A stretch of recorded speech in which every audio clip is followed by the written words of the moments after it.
Well, welcome to the Council on Future Conflicts. My name is Scott. I think we got a great show for you guys today. We're talking Big Trouble in Little China and the Islamic con game. 608. Why does that number seem familiar? I don't know. Maybe I'm thinking of 308. That's what it's got to be what it is. 616 is 2 308s. Yeah. How you guys doing today? I'm doing pretty good. I'm good. I have power at the moment. We'll see how the day goes. It's been rough since the big power outage. We've had several short-term ones, so it's kind of touch and go here, and it's not exactly helping for the stress level. Yeah, I can feel you there. I mean, like it's not a significant. If you've got any basic level of preparation, handling a power outage even in the winter shouldn't be that big of a deal. But that doesn't mean it like makes life easy, right? A hunch. By then it'll be 40 degrees, so actually it will be. So that's fun. Hunch over here accusing me of trying to trick him into coming out to the cold. I mean, actually, you should trick him out into coming into the warm early spring. Yeah, and look, I'm not exactly opposed to it. This is just 2 more weeks that I don't have sub-zero temperatures and feet of snow, so that's all right. The only thing that sucks about it is I've got about 2 inches on the ground, which will probably all be gone by the end of the day Wednesday. But I need it because next weekend we're running winter fieldcraft, and we kind of need a little bit of snow for that. But for those of you in the chat who are coming, that's okay. We'll just drive up the side road into the mountains a little bit, and we'll hit snow. We're not that far from the snow line, so. Watcher, how's life on the Chimkin Ranch doing? Doing good. I have been marked safe from this weekend's black pill attack. Everybody seems to have overdosed. I'm still here. I don't know what it was about Republican Twitter over the last 48 hours, but holy hell. What are you referring to? Oh, have you not seen the incredible number of people? Nothing's ever going to happen. No one's ever going to get prosecuted for anything. They're just going to take power again and come. Well, with that attitude, yes. Well, there's 2 things have kind of surprised me. One is the kind of the black pill, right? Now, let's be honest. We tend to be on the darker end of the pill scale here when it comes to our faith in the federal law enforcement and the Justice Department. That being said, the one thing that I was really surprised about was the amount of high-level attention outside of just the Kash Patel tweet that we talked about. I think that had come out on Friday. Yeah, but like JD Vance was retweeting it. It got a lot of traction, so much traction that like nobody noticed Ro Khanna basically saying that we're going to raise a 5% wealth tax against unrealized gains in the stock market against like billionaires and like 100 millionaires, which, I mean, little socialism never hurts when you're trying to, pay for all this crazy socialist healthcare that you've overpromised on. So that was the other part of Twitter I thought was funny this weekend was how the billionaires were basically openly talking about primarying Ro Khanna. Which, I mean, it's a long time coming, but you fuck with their money. I guess that's what gets them excited. Well, I mean, except for that most of them will turn around and fund a slightly less progressive shade of Democrat because they have absolutely no lesson learning abilities. The based ones will just leave California. And the ones that aren't based enough to leave will just be like, okay, well, if you're a Democrat, but you don't support this, then we'll fund you to primary him. And so you just get a Democrat that will, in 5 years, turn on them again. So it's like having a breed of dog always bite you, and then buying another the breed of dog because it seems like a nice dog. Yeah. Yeah, like I said, we got a pretty good show for you today. Before we jump into it, guys, anything you guys want to? Oh, you know what? Let's talk about the New Year's Eve show, shall we? Why not? Let's do it. So we will not be on at our normal time on New Year's Eve morning, which is Wednesday morning. We will be on in the evening. Well, and so that way we can end the show, unless something else happens. The show will be primarily more of a enjoy the end of the year together, kind of like we'll just be bullshitting about stuff. I mean, me and Joe had a bull session on Sunday. And I said to Joe, like after we'd been going for almost an hour, I guess it was, Joe, like just about this, that, and the other. I was like, we could have just done a show. This could have just been a show. We could have just been on, and everyone would have just liked hanging out with us. And that's right. And we could have just chatted with the chat too. So anyway, so that's what we're going to be doing. We have a pretty high opinion of ourselves, and we think everyone else should also. That's exactly right. God damn it! Why don't I'm a good guy, and people like me. That's right. So that's what we'll be doing. That'll be New Year's morning for me, and that'll be New Year's night for you guys. So we'll be going. We decided 11 Eastern is when we'll go live. Is that right? Which is 9 o'clock your time. 9 Mountain, and we can watch together right up until the ball drops. So I'm not saying that I think anything is going to happen, but let's just say there is not a 0% chance that nothing will happen. So wouldn't it be ironic that we just happen to be live to cover it? The first CFC that turns into a night watch. Yeah, that's right. So for you guys that are in my Bible study on Wednesday night, we will try to get it done a little bit early. Yeah. What is this? Magpul finally released the full side frames for the RXM. Yeah, I'm aware. So the RXM is the Ruger Glock.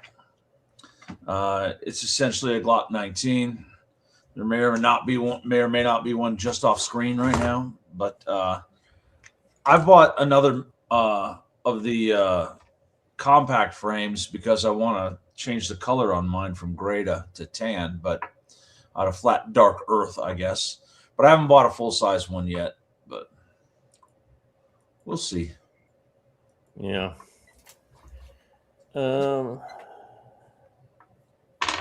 What about you, Watcher? Anything else tickle you this fine morning? Oh, I'm just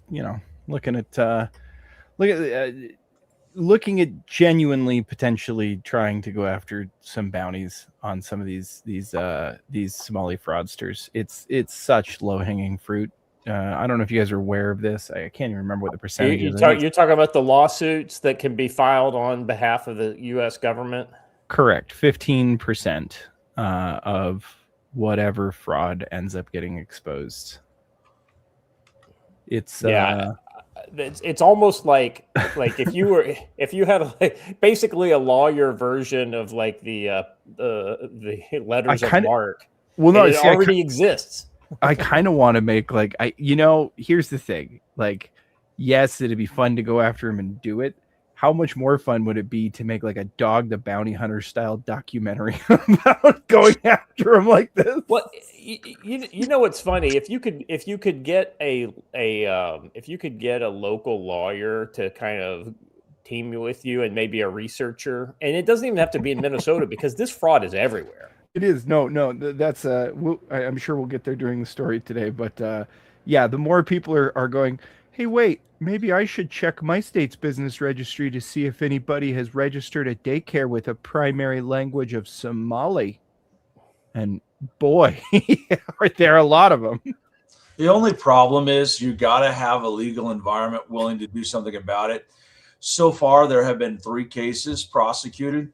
Every one of them, the judge set aside the jury's guilty verdict and dismissed the case. Yeah. And it sucks to get into such a dark topic so early, but I think Elon is flat out correct when he says that the route that our South American compatriots took in locking up these corrupt judges that are on the side of the criminals is literally the only way forward. But that's it's literally not going to happen. So you would literally, I mean, the best you could do is maybe impeach them. That's the best case scenario. You would need like a new law essentially to, to criminalize a really, really, really poor judgment.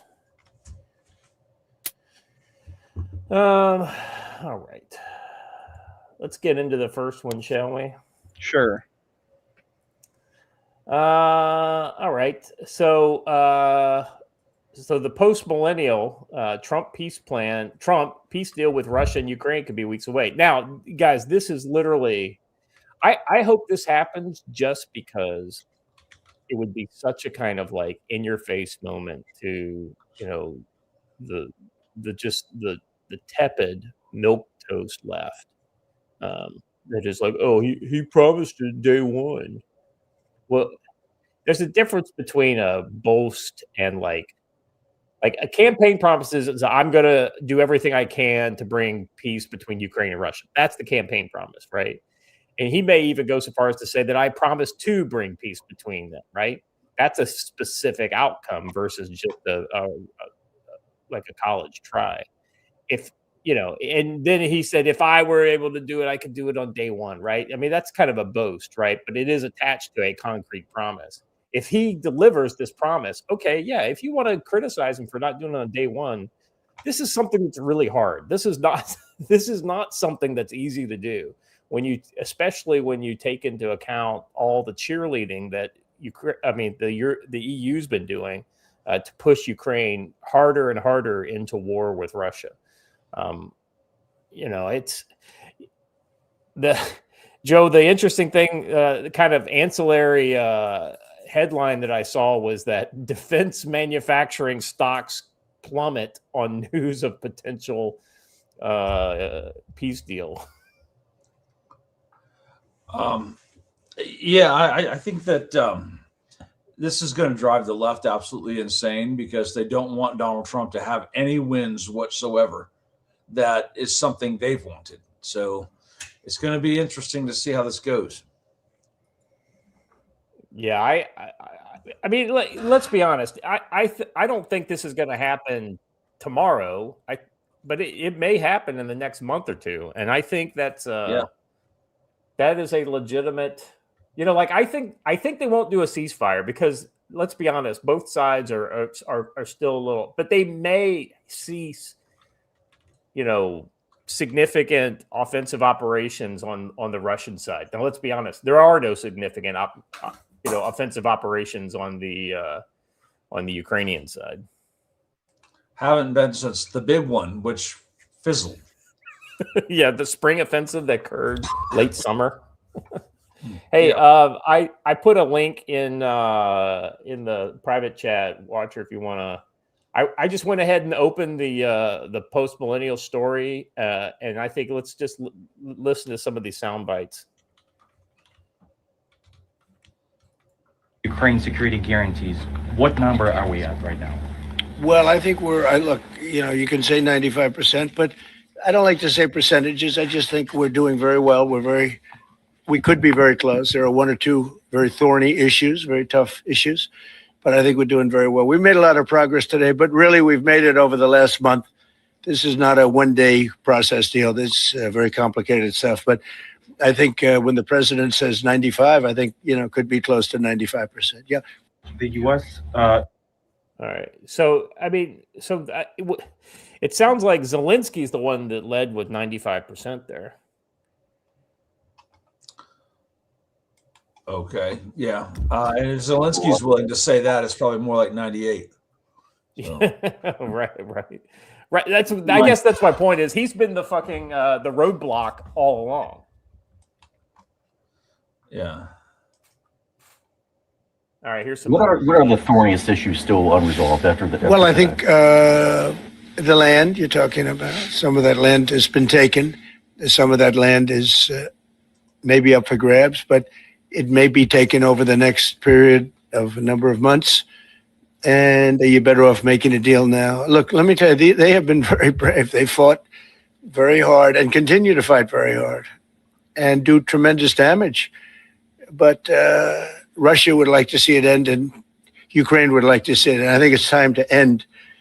And a lot of very brave people, a lot of people that are dead right now, unfortunately, because I've said, and nobody's disputed it, that if the election weren't rigged and stolen, 2020, you wouldn't have had this war, would have never happened. And it didn't happen for 4 years. Never was even thought to happen. And you're Never misses a beat to toot his own horn. I mean, you can't. Yeah, I guess I don't fault him for it, but it's just funny. Yeah. There's one more. I have no problem with doing it. We don't anticipate it. Would like to get the deal done and not necessarily have to go. I've offered to go and speak to their parliament. And, if that would help, I don't know if that would help. I think it would probably help, but I don't even know if that's. You're welcome. No, I know. Always. So I'm not sure that it would be really necessary, but if it would help save 25,000 lives a month or whatever it may be, I would certainly be willing to do that. I have no problem with. Well, the controversial thing that I saw some people reacting to after this was, he wants to save Russian lives. Like, well, yeah. I mean, it's not like we don't want crazy. People don't even realize the things they're saying, right? We want to save every life. It's okay. Russian lives aren't worth less. You may not agree with their leadership, but that doesn't mean that every Russian should have to die. It's silly. Yeah, Joe, what's the over under in your mind for when we get a deal on this? Do you think it's something by the end of January, or do you think it's sooner? I think it will have a framework and perhaps a ceasefire by then, and then early February for a formalization. Yeah, knowing Putin and his love for historical touches, he probably would like to make that agreement permanent on the anniversary of the invasion. So, yeah, I can see that. So I can't stand fucking. Nice. By the way, there was somebody, in the chat. I feel like he was. Come on, man. Peace and love, goodwill to men in the new year. Listen, Noggers and AK enjoyers. Jumps on with him. And listen, there's an AK within reach. Keep it up, y'all. Keep it up. But the question is there leftover eggnog in reach? No, absolutely not. Don't make me play the AK-47 Wale song, because I will. Well, I'm just looking for that Venn diagram of AK enjoyers and eggnog enjoyers. I'm sure. No, they don't even touch. The lines don't even touch. All right. My point. Yeah. All right. Let's move on, shall we? All right. So for all those people who are trying to say, "Oh, the economy's not working," well, I mean, when you compare our economy to everybody else's, it's doing pretty damn good. In 1 year in, Trump's economy defies the expert and outpaces the G7. I even saw a clip of a Harvard expert that MSNBC had on earlier in December who was like, when I checked the numbers, they were shockingly good, right? I was not expecting this, and it was like, it's like when somebody who's a hater has to admit that, that's some big crow. Let's see. The verdict from the data is clear. The apocalyptic consensus forecasts have failed. The U.S. Stands as the only major developed economy combining strong growth, controlled inflation, and fiscal consolidation. Yeah, I guess the inflation is like sub 2.5%. It's pretty low.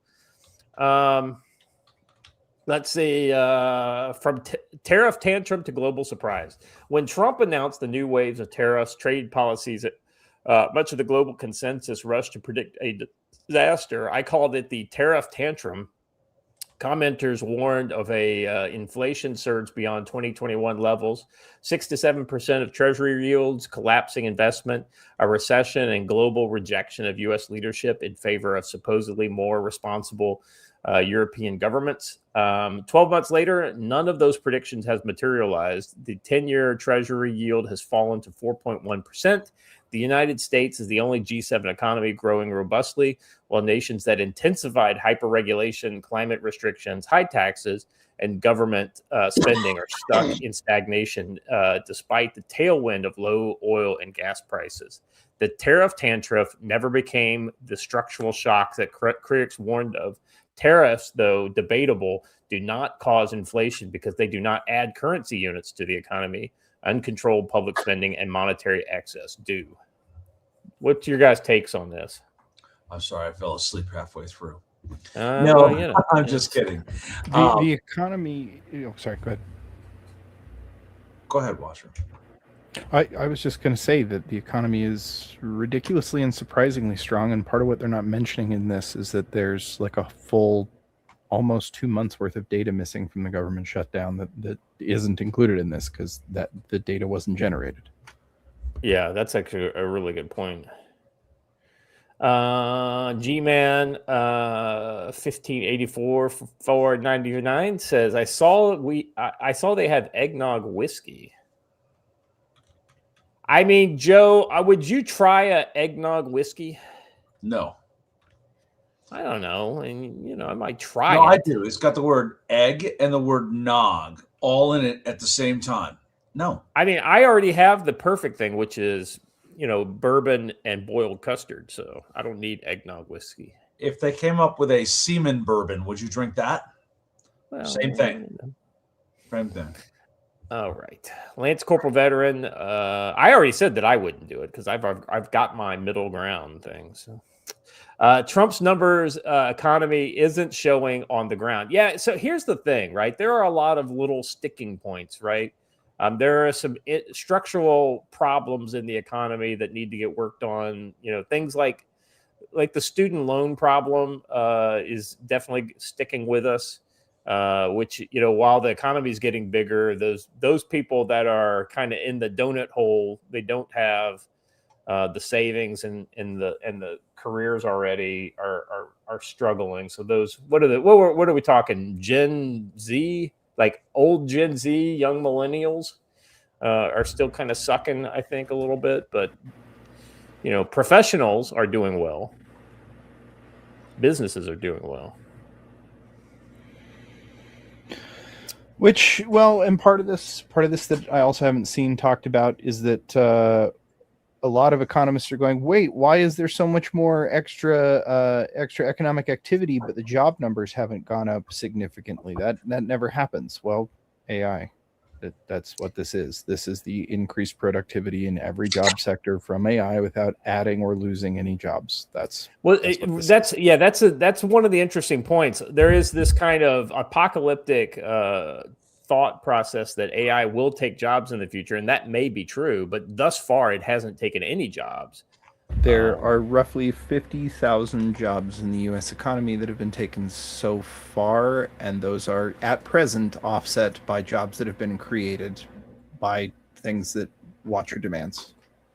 Yeah, so it's basically a net increase in jobs. Yeah, that AI demands, not me. Yeah. I was reading Doug. This American expansion is not driven by a wave of debt-fueled political spending, but by private sector recovery, investment, and trade and productivity. So, I mean, a lot of this, they're bringing, the tariffs have caused a lot of these, factories to start being rebuilt in America. Shocking. It's almost like it's working the way it expected. And so, those jobs aren't going to show up for a while, but construction jobs are up big time. Between the data centers that are going up like mushrooms and and factory build out, I think you're going to see a pretty healthy 2026, especially and the sudden loss of the almost free labor the construction industry has had. Right.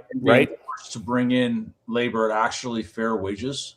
Well, I saw an analysis that said that, while labor will be more expensive for construction companies, what you're going to end up when you start employing U.S. workers again, you get a much higher quality and productivity of work. So you don't have like redos or slowdowns or guarantee. I'm not 100% with you on that because I've been in union shops and not necessarily. Well, that's fair. That's fair. But I think a lot of people who will get trade jobs in the next 18 months will be very happy to have those jobs and will be happy to do the work.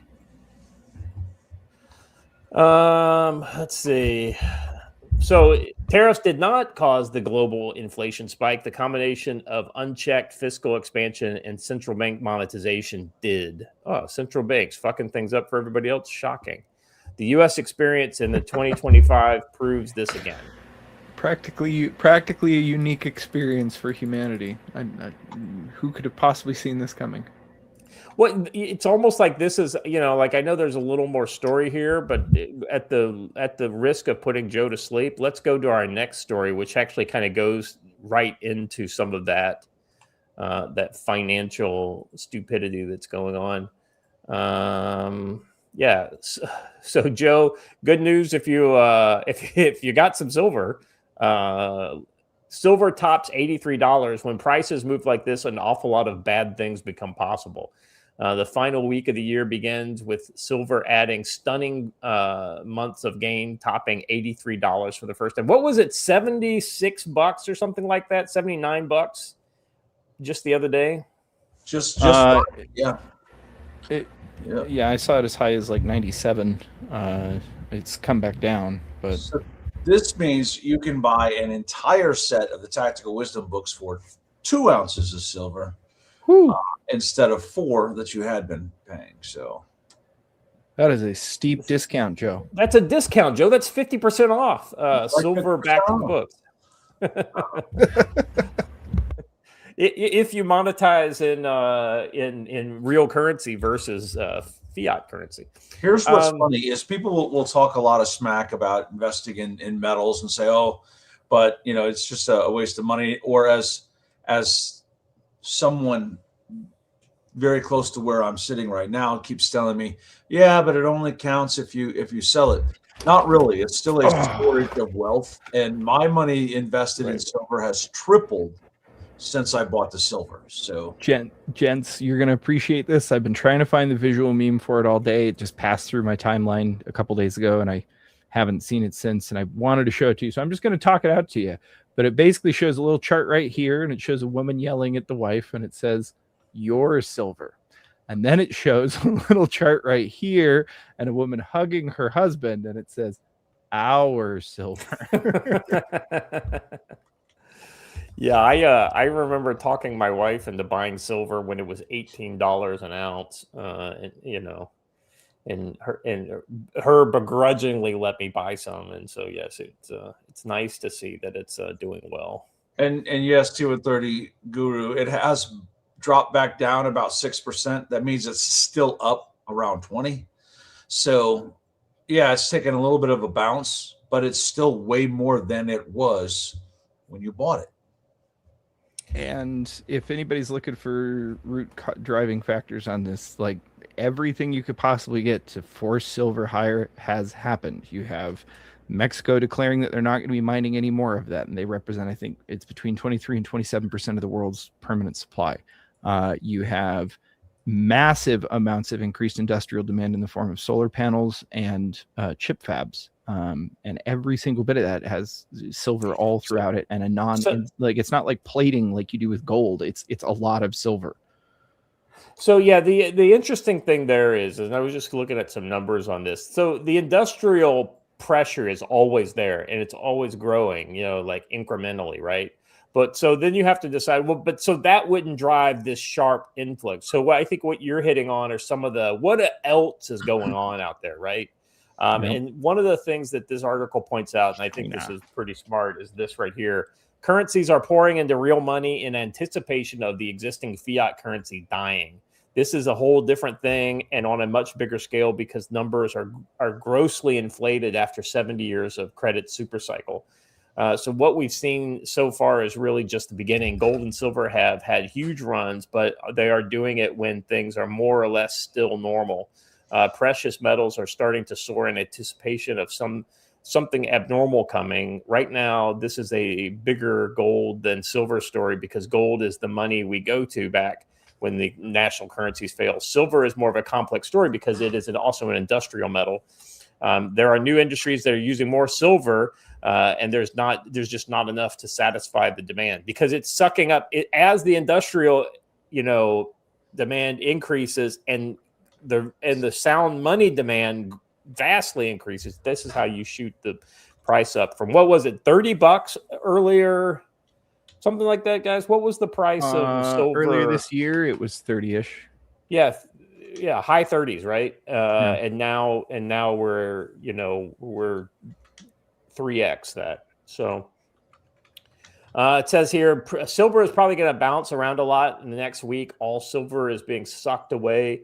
And when they run out, they say they will just pay you cash for these futures contracts. If that happens, that basically is the end of paper exchanges. Now, the paper exchanges are where it's like really expensive to ship gold and silver, like physical gold and silver around. So what they do is they just have large repositories of this where they don't really move that much.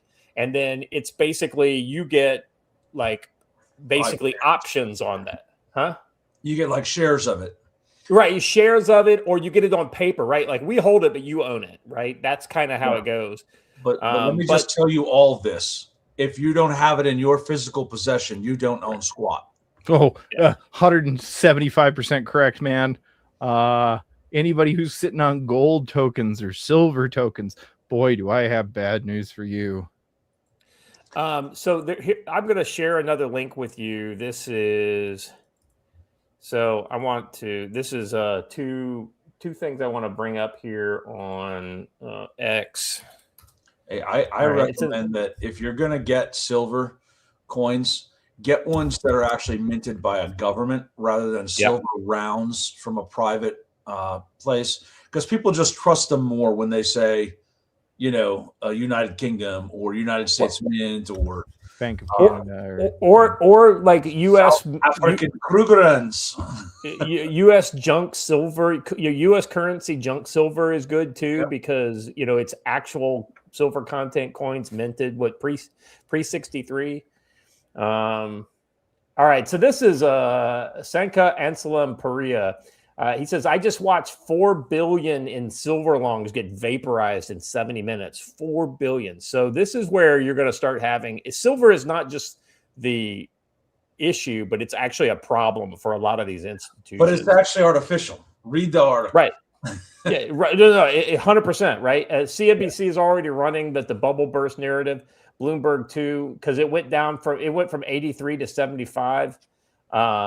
They want you scared. They want you out. Nobody's talking about what happens in Shanghai during the exact same window. While American traders panic dumped at 75, Chinese buyers were paying $90 for the same metal. So the arbitrage between Asia and the U.S. was so different, and the difference is all of the shorts in the West. Well, no. So there's another factor to this that's not even getting factored in here, and it's a huge damn deal.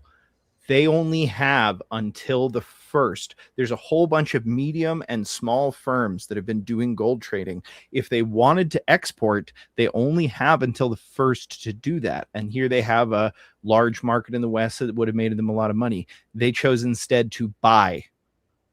Well, and then any of the physical metal that's located in China, forget about it. That's gone now. If you have paper on that, then your paper is worthless. It has been added by the Chinese government to the same export control list as antimony, which we just discussed on the show, I think literally last showtime, and titanium, which are both considered military strategic reserve items. I've decided in reference, since we've talked about it twice now, that we would adopt the British pronunciation. You're called cordite instead of antimony.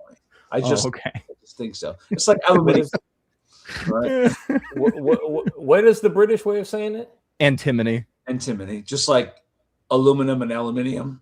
I was thinking it reminds me of Gethsemane, you know.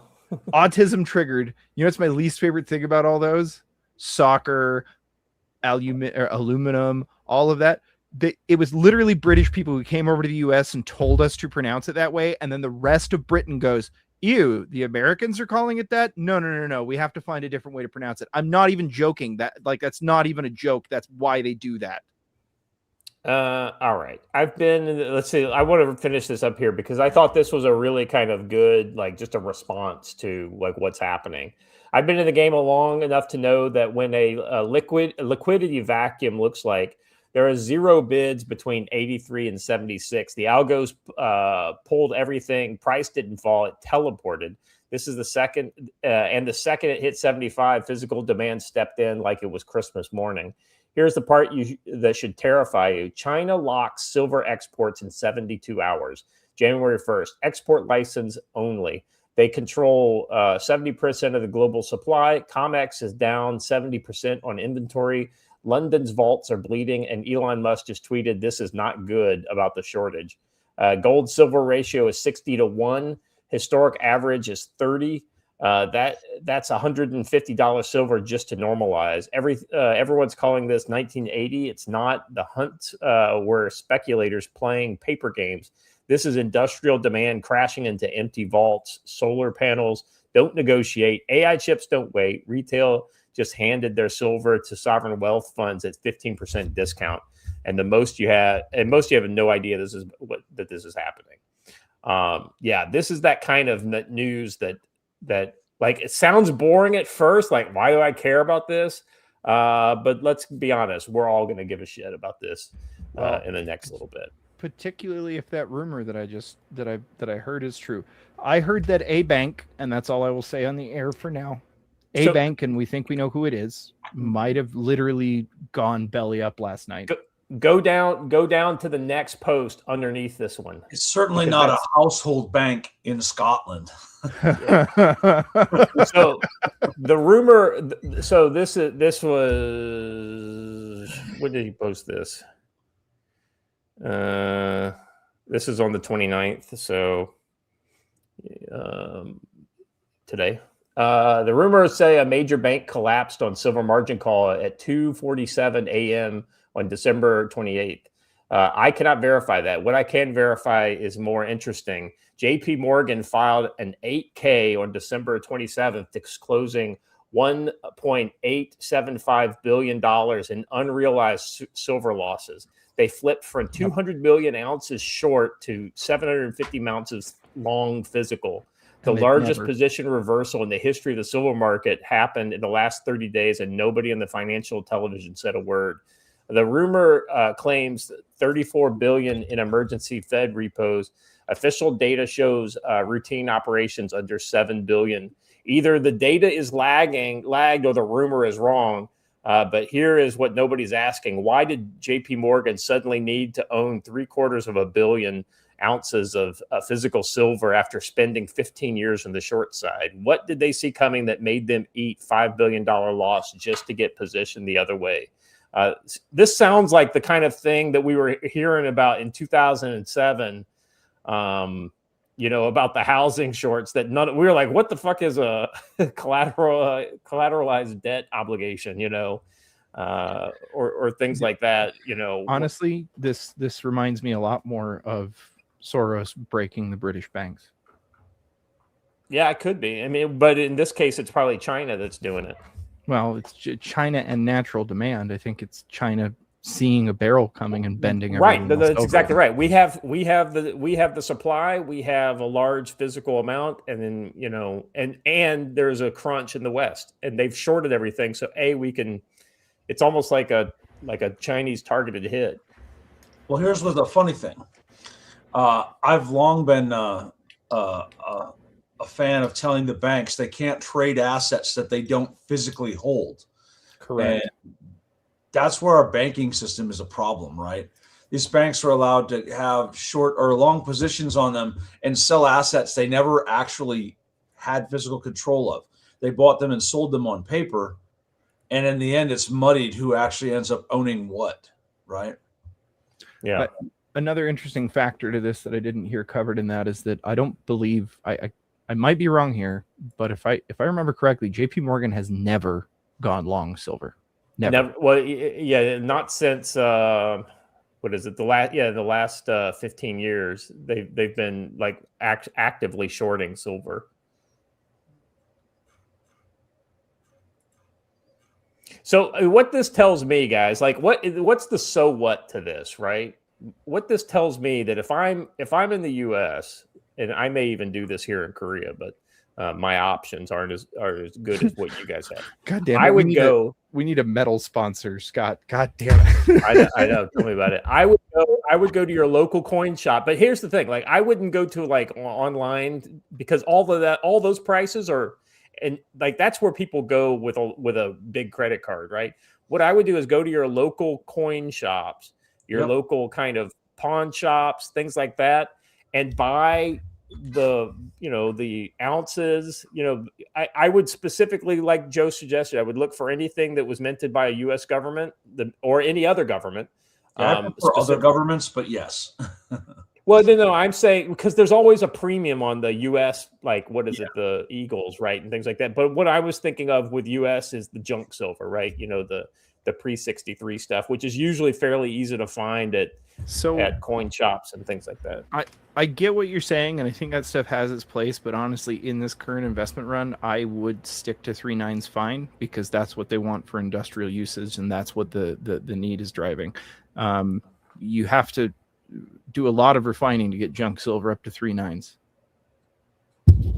Well, when the cost of silver goes up, like it is doing now, and like it's probably going to continue to do, like $150 silver is probably not outside of the realm of possibility.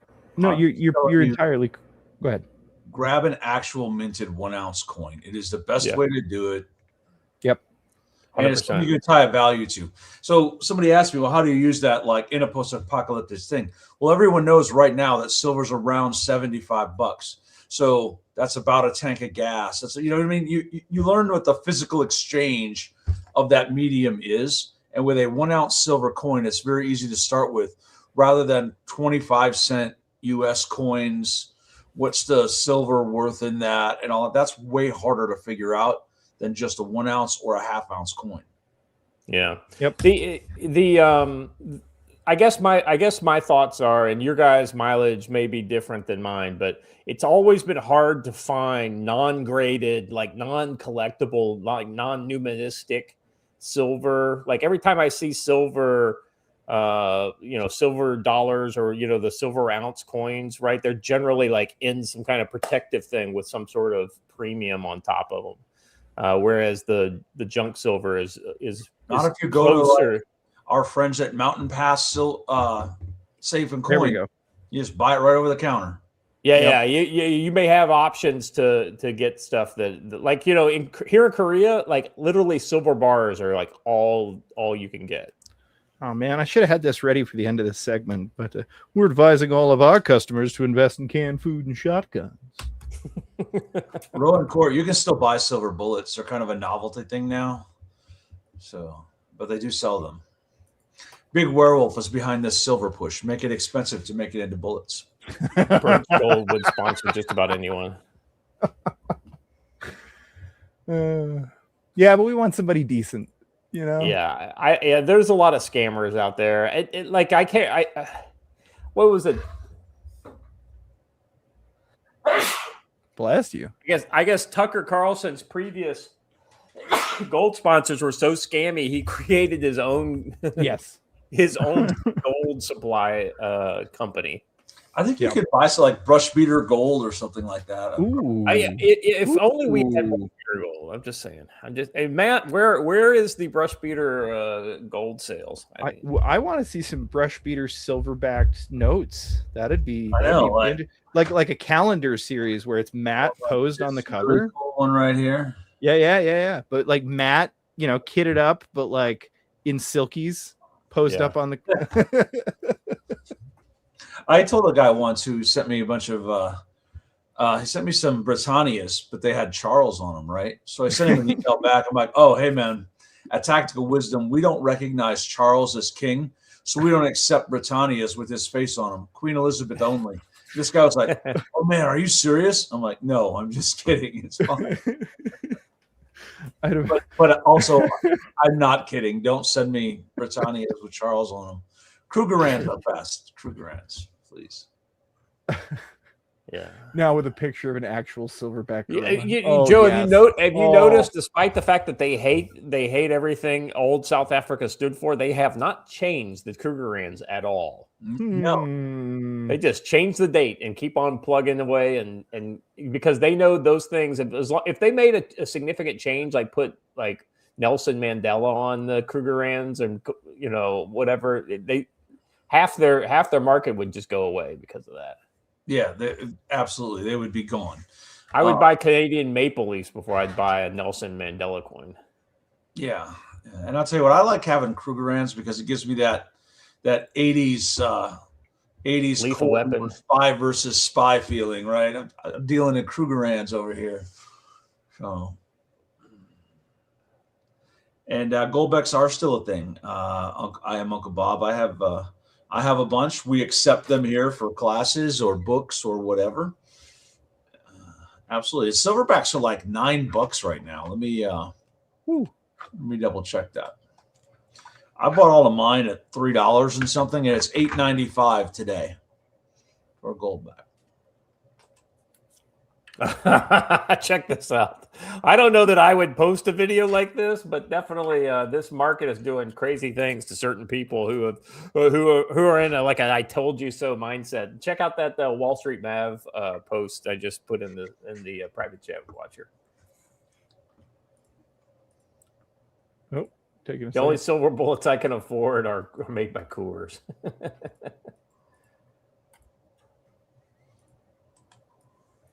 Silver stackers are posting videos. Don't sell, hold, buy more. They don't have enough silver. He is correct. The supply is tight. Global silver mines are in decline. Make a short video here for all my fellow silver stackers and silver collectors and investors. And what I want to tell y'all is I like for everyone that's doing this to stop selling their silver. Just because it goes up $4, $5, $10 or whatever, stop selling it.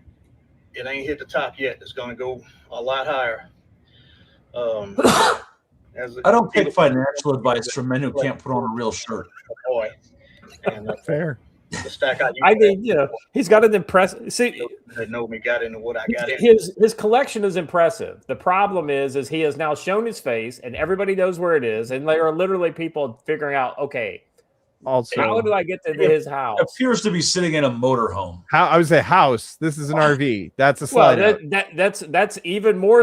That's an even better target. It's a guy that looks just like that in a motorhome. How many of those can be? That's the Louisiana Tux. I get it, but wow. Florida life right there.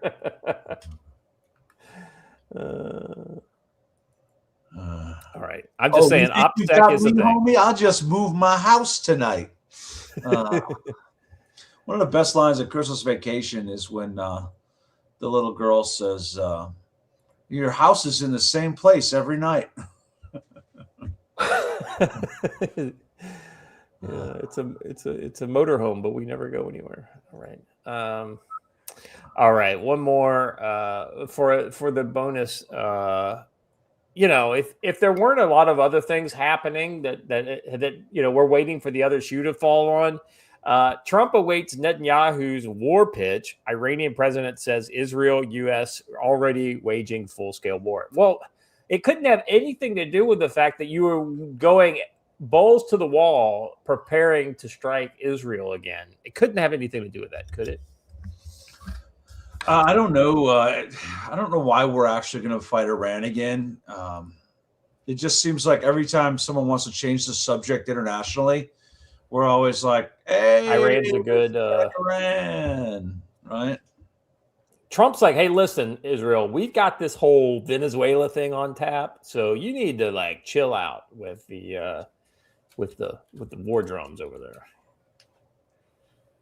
Let's see. 2 days before Israeli Prime Minister Benjamin Netanyahu is expected to pitch President Trump on a new round of war with Iran, Iran's president says the United States, Israel, and Europe are already waging full-fledged war on Iran, and that's a return to kinetic warfare will result in a more decisive response. Joe, I'll be honest with you. I mean, I agree with you. I don't think we need to go after Iran at this point. We need to let them kind of stew in their juices a little bit, but how can they go any better for them than it did when they went all out the last time around?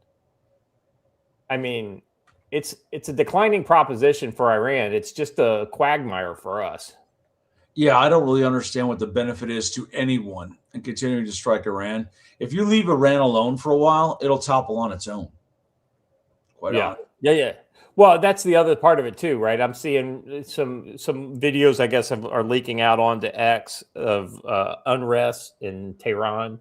This kind of combined with between the economy and the toilets, the government's kind of ratcheting things up, and then we had that what was it power outage, right? Mm-hmm. Water, like a water problem or whatever in Tehran, where they had to evacuate people out of the city because they didn't have water.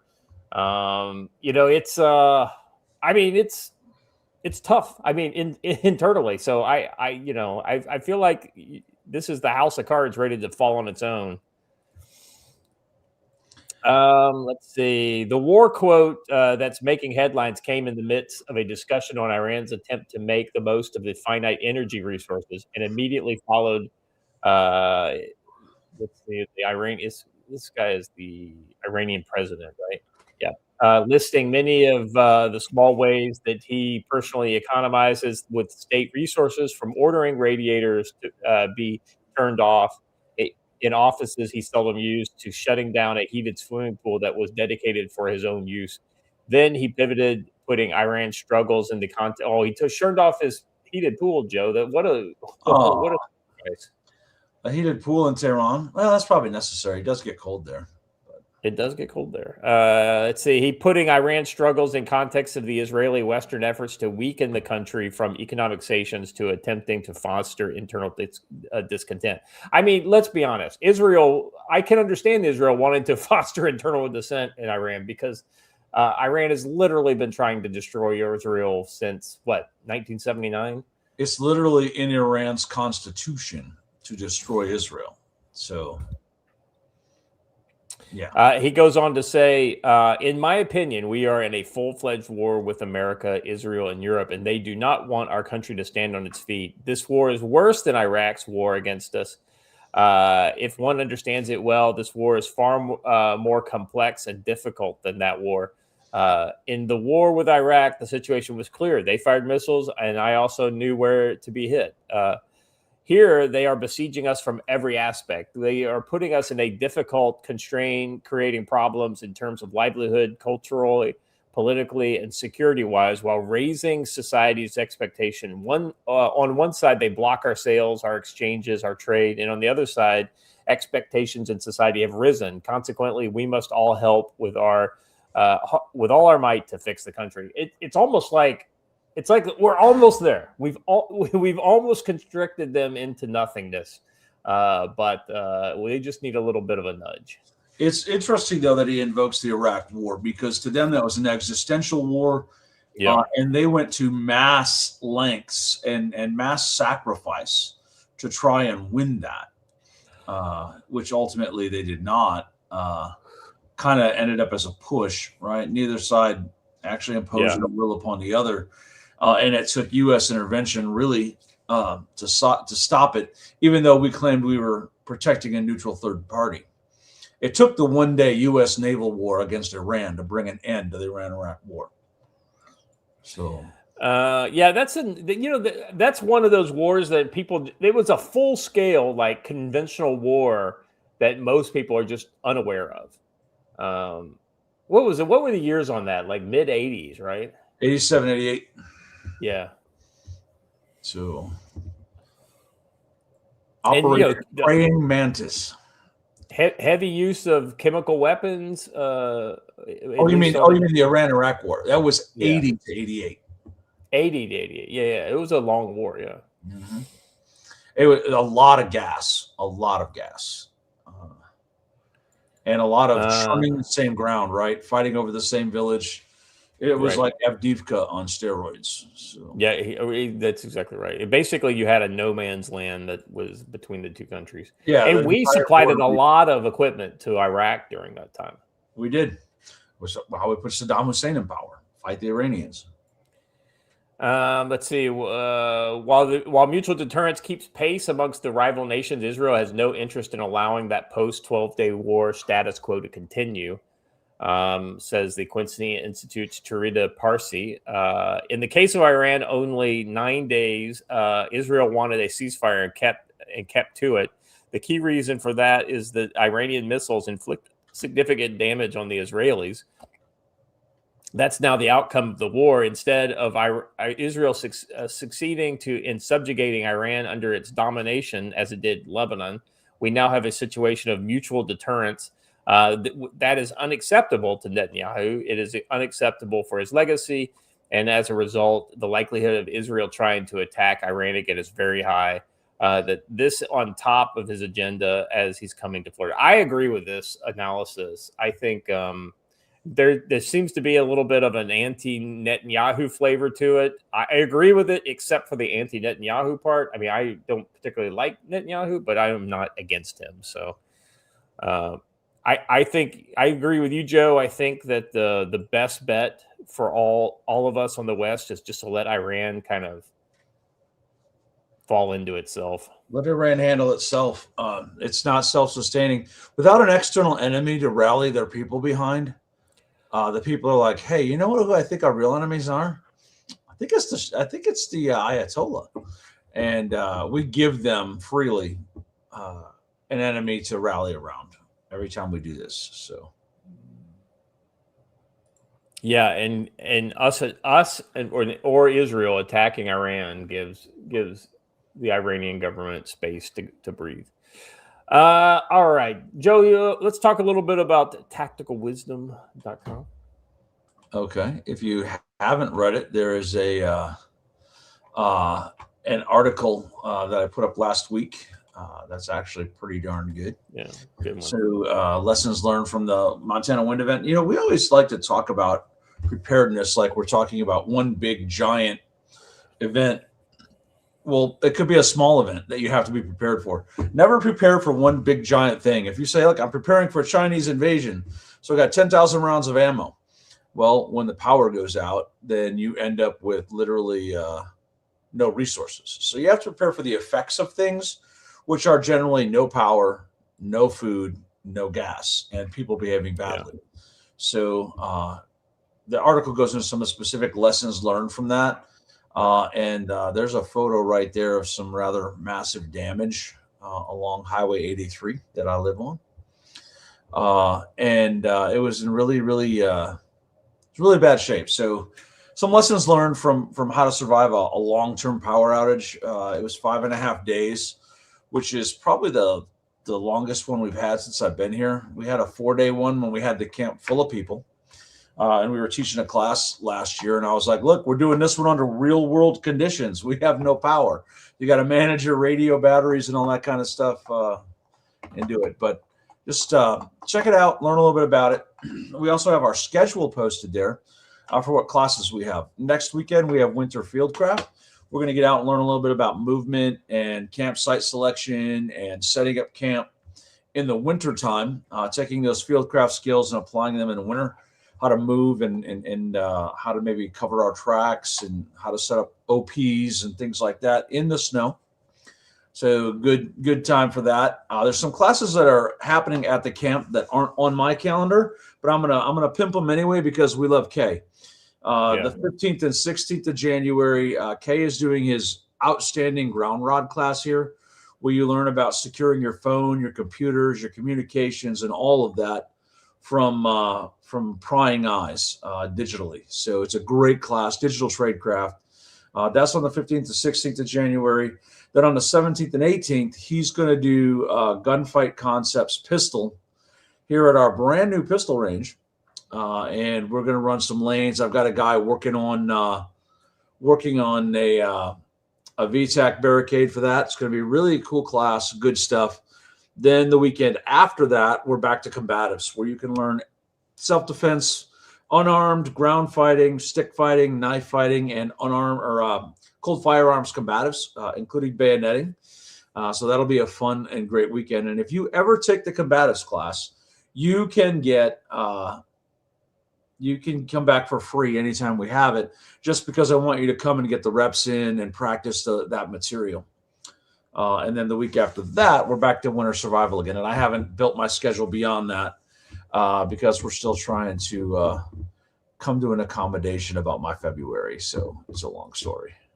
Joe, one of the things that one of the things that I wanted to give you a shout out on that I see you do pretty frequently. I do it too, but I mean, you've got the classes to actually kind of go along with this. I just shared a link to one of Joe's recent tweets or X posts in the private chat. If you could bring that up, Watcher. Yeah, here we go. Joe, talk us through this one.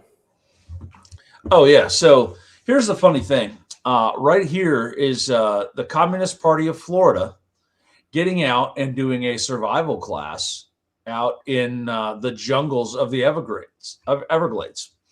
So our side likes to talk a lot about how weak and how untrained the left is. They're literally getting out and doing it. And here they are doing some combatives and everything. And what does our side do? Well, we sit on the couch, we watch TV, and we tweet a lot. But I'll be honest, when me and Matt and Kay hold classes, it's the same 15 or 20 guys that we see at everything, and everyone else just tells us why they can't do it. You're going to be in for a rude awakening when the actual time comes to fight against the left, and they've been training and you haven't. We need to get off the couch and get into more training events, not just because, I want more money in my pocket, but because you need to get out, meet your like-minded folks all across the country and learn that you're not alone and build that community. That's what they're doing. And building that camaraderie and that esprit de corps that you can only get from training and doing hard things together in the field. And this sparked a whole firestorm yesterday where Hunch alluded to that a bunch of people said, well, if you guys really want us to train, you'll do it for free. Well, you would never ask your mechanic to fix your car for free. You wouldn't ask a doctor to replace your liver or spleen for free. And we have expenses that are entailed in running these courses, and they're rather large. So we do deserve a little bit of pay for it. And I'll be honest, me and Matt are at the low end of the cost spectrum for tactical training. $500 for a weekend is literally nothing. There are guys charging $1,200 to $1,800 for 2 days. We're giving you 3 days for $500 because we just want to cover our expenses and get you guys together and maybe keep the lights on.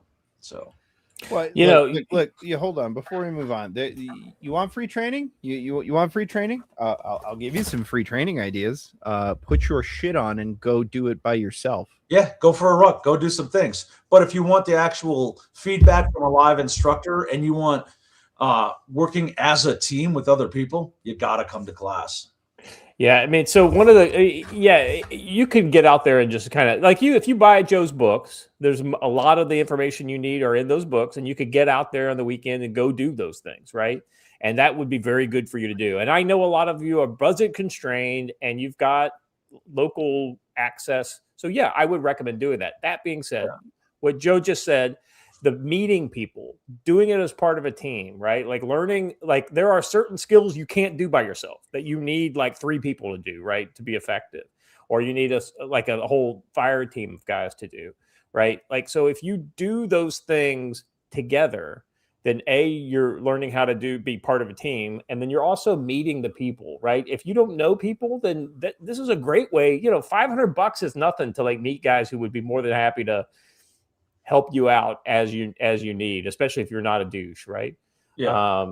And the other thing that I wanted to kind of bring into this is that I saw a lot of responses of people who there were people who were just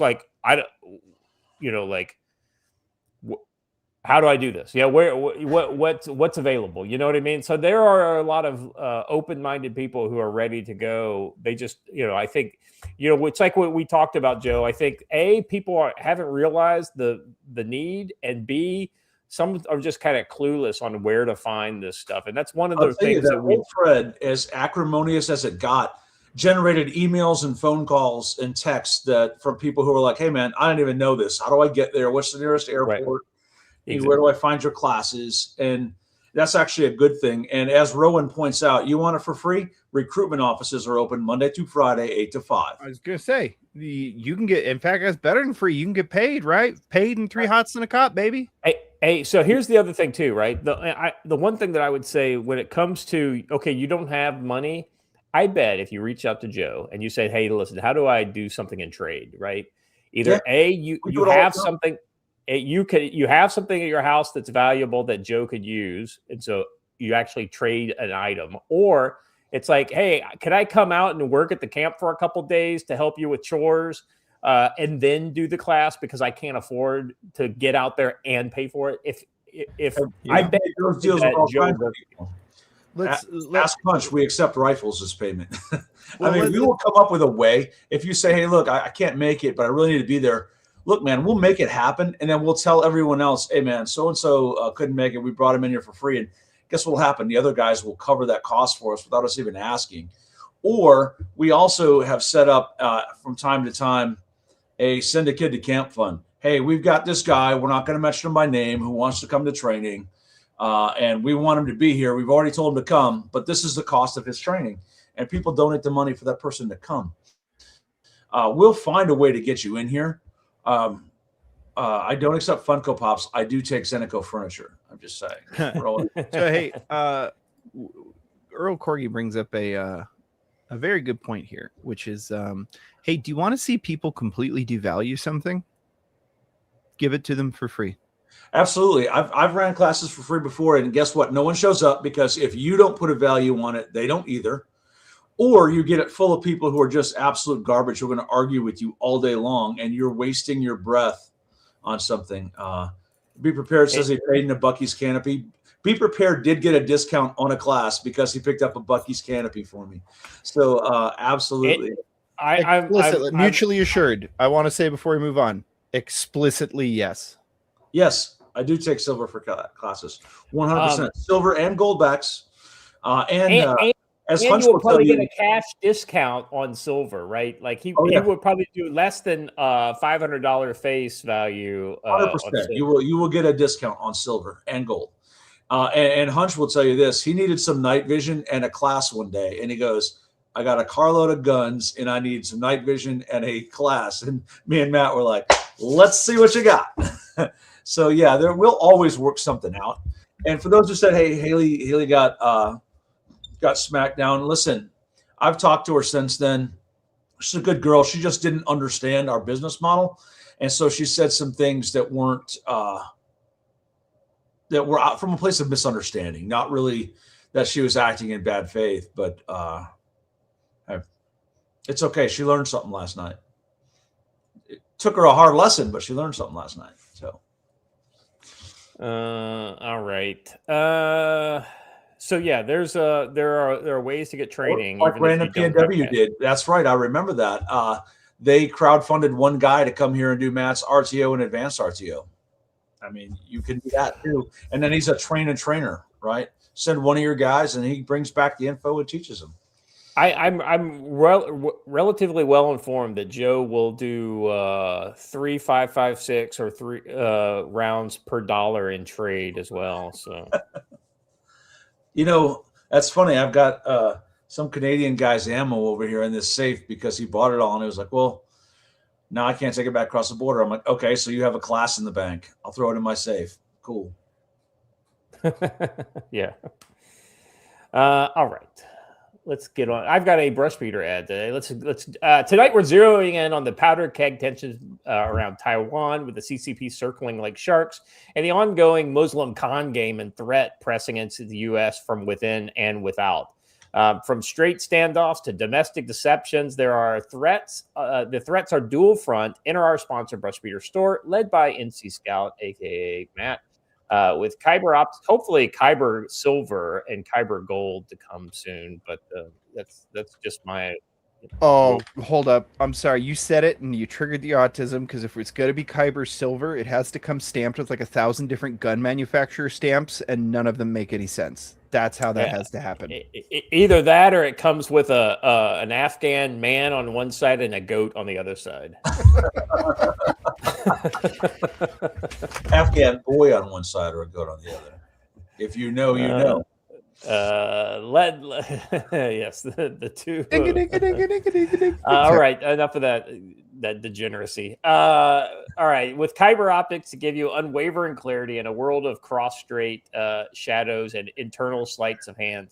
When Taiwan tremors rattle the Pacific or con games mask real dangers at home, Kyber Optics from Brush Beater ensures that you can spot the truth first. With Kyber Optics PDS-14 monocle, monocular Gen 2 Plus white phosphorus premium Japanese glass. Lifetime, you break it, we replace it. Warranty owns the night for island vigils or urban surveillance. Stay light with the Skull Crusher head mount for prolonged watches without strain in broad daylight deceptions or escalating drills. Kyber Optics MDO locks in a closed emitter red dot with shake awake and 50,000 hour battery life, fast and forgiving for any sudden move. And for scanning horizons across the strait or the street, Kyber Optics 1x6 LPVO brings variable power, bomb-proof build with etched reticles ready for whatever the CCP or the con job throws next. Test the superiority in the darkroom at Brushbeater's Yanceyville, North Carolina showroom, or secure yours at brushbeater.store/collection/optics. Use code CFC10 for 5% off all Kyber Optics, night vision, radios, training. Orders over $100 shipped for free. Big thanks to Matt at Brushbeater Store for fueling the Council on Future Conflicts. Visit brushbeater.store, enter code CFC10, and see through the Taiwan tensions and the threats close at home. All right. Back to the program. Oh, not quite. Very short. Oh, that's right. You've got yours. I'm sorry, I keep forgetting that. You're a-okay. Chickens. You guys want them? You guys need them. We are getting a lot of demand for chimkins. So, the Chimkin factory went on a brief holiday break. I have heard that the factory line starts back up today for the final 2 orders that we currently have in the system, but they are really big orders, so no promises about timing, but yeah, they're still going out and they're still wonderful, and we still love and appreciate your support, and people are posting their pictures of them, so it's nice to see. Big orders. Are these individuals or like stores? Yes. Or something? No, it's individuals, but like people are.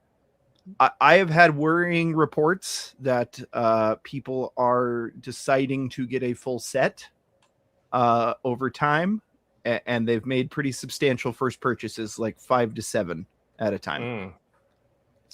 How many different versions are there? We have 6 different versions, and there's 3 different. It's either chick, hen, or rooster of each. So. Yeah. Okay. All right. Rowan Court. No, the workers went on strike. They demanded slightly upped rations. They're getting a little older than that now. We're now on the apple slices and Hello Kitty phase. So, can I just say that as a kid, one of my favorite snacks was like, what is it? Apple slices with crunchy peanut butter mixed with like honey. It was like this kind of like. Ooh. Honey peanut butter thing, and then I think there was also shredded coconut in there as well. Yeah, and then that is a spread on apple slices. Jealous. That sounds really good. And it's really good on it's really good on like Granny Smith apples because it's sweet and it all. Yeah, we just did apples and cheddar. But anyhow, that's Chirping I looked Tree at Farm kids Store. like that, like they were fucking like smoking crack. It's so good. Again, chirpingtreefarmstore.com, and back to the show. Yeah. Okay, hold on. One more plug-in I have to do. 2 more. One is that Mountain Readiness West. Be ready for it. Yes. Mountain Readiness normal one will be in in May in Harmony, North Carolina. But Mountain Readiness West will be July 24th through 26th, right here at Camp Ponderosa, which will also feature the CFC summer event and live show. We'll have to wrap up our live show a little earlier than normal because there will be some live music that night too. So, oh, very cool. Yeah. So we've got a reason to put the kibosh on things. Yeah, and before we get so drunk that for food too. So, oh, very cool. There'll be a lot going on. So we can't just fill it full of liquor like we did the last time. I'm not saying we won't, but we can't just fill it full of liquor. Yeah, so, it becomes a bar and grill versus. It'll be a good time. And last night I was accused of never promoting my locals page, which I believe is absolutely false. I believe I talk about it virtually every show and on every article. But let me just tell you that if you want more exclusive Tactical Wisdom content, go to tacticalwisdom.locals.com and check it out. There's a lot of intelligence information that I don't put out on Twitter that I do put out there. And there were over this winter, we've had a little bit of a struggle, but monthly trainings and things like that we do put on there. So check that out. It's only $5 a month. It's literally almost nothing. So jump on it. There we go. I'm sorry. I do realize. Excellent. All right, let's jump into the next topic here. Taiwan's Ministry of Defense said the military set up an emergency response center and will conduct immediate combat readiness exercises. This is in response to Taiwan's Ministry of Defense reports that it has so far detected 89 Chinese military aircraft operating around the island on Monday. 67 of which entered the Taiwanese air defense identification zone. In additional 14 naval vessels, 14 Coast Guard vessels, and 4 amphibious landing ships, part of an ongoing SNAP military exercise by the Chinese People Liberation Army Eastern Theater Command. This is the Eastern Theater Command where they just recently, purged the leader. Well, we talked about that last week. We'll get into that. But before we move on to the next one, Scott, if I may, I don't know that there's ever been a more appropriate moment. Fire. This business will get out of control. It'll get out of control and we'll be lucky to live through it. Watcher, I'm gonna post this here in the private chat. I want you to share it because I wanted something a little more than what your post had here. I wanted something with a little more meat, sure. And this is one of the responses to it. So I just read that as it's an OFCENT defender. Go back up. No, go back up first. Yeah. Okay. Go. So this is the original tweet where he tweets this, right, and then this guy responds that says, first of all, Taiwan is not a country. It's part of the People's Republic of China. And then OSINT Defender, somebody, Joe, that we have not always seen eye to eye with, absolutely comes back with a Giga Chad. West Taiwan, controlled by the Communist Party. West Taiwan. I also like that they gave Beijing its proper name. Well, and they should have included North Korea, Bhutan, and Nepal in West Taiwan because those are all areas technically controlled by West Taiwan. Yeah. So, and then this guy thinks he got such a thing. He responds with iconic Society for Center Right Geography underneath. Okay. Sweet comeback, bro. I know, right? There's a lot of spiciness kind of in the air around China and Taiwan. Let's see. This is a related Epoch Times story. China's cutting undersea cables test Taiwan. Let's see. As the timeline for a hypothetical 2027 Chinese offensive against Taiwan approaches, analysts warn that Beijing would likely escalate the targeting, severing of Taiwan's undersea cables to erode public morale and incite panic. Taiwan's Mainland Affairs Council on December 24th criticized the Chinese Communist Party for engaging in political manipulation after Chinese authorities claimed Taiwanese nationals masterminded an operation involving a Chinese crew vessel that severed underlying cables. Taiwan's Central News Agency report. The dispute stems from a February incident in the Tonga-registered ship was linked to the damaging of Taiwan Pengchu undersea cable number 3. A Taiwanese high court in August sentenced the ship's captain to 3 years in prison for the offense. This is the first time a Chinese ship captain has been criminally convicted for such an incident. Wang began serving his sentence in August. This is pretty interesting, Joe. This is a real threat for the blockade scenario that we are all fans of here on the CFC. One of the things that China would do everything they can to cut every cable coming into Taiwan. So which ship is this? Oh, this is a bulk carrier ship Yiping 3.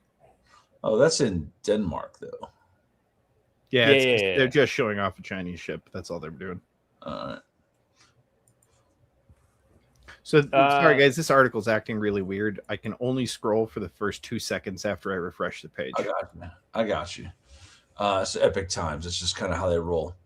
Yeah. I honestly think that the cutting of undersea cables is going to be step one. That's why China's been going around the world practicing, and Russia, and they've been doing a pretty good job, and they've been working on it. So I would watch for that, because if you cut the undersea cables, no one will know what's going on Taiwan. Pretty simple. Other than HM. So. The other thing too, Joe, we saw reports a couple months ago, I think it was, where China is actively, trying to figure out how to block the Starlink signal, because Starlink would be the thing that would essentially be the ultimate workaround if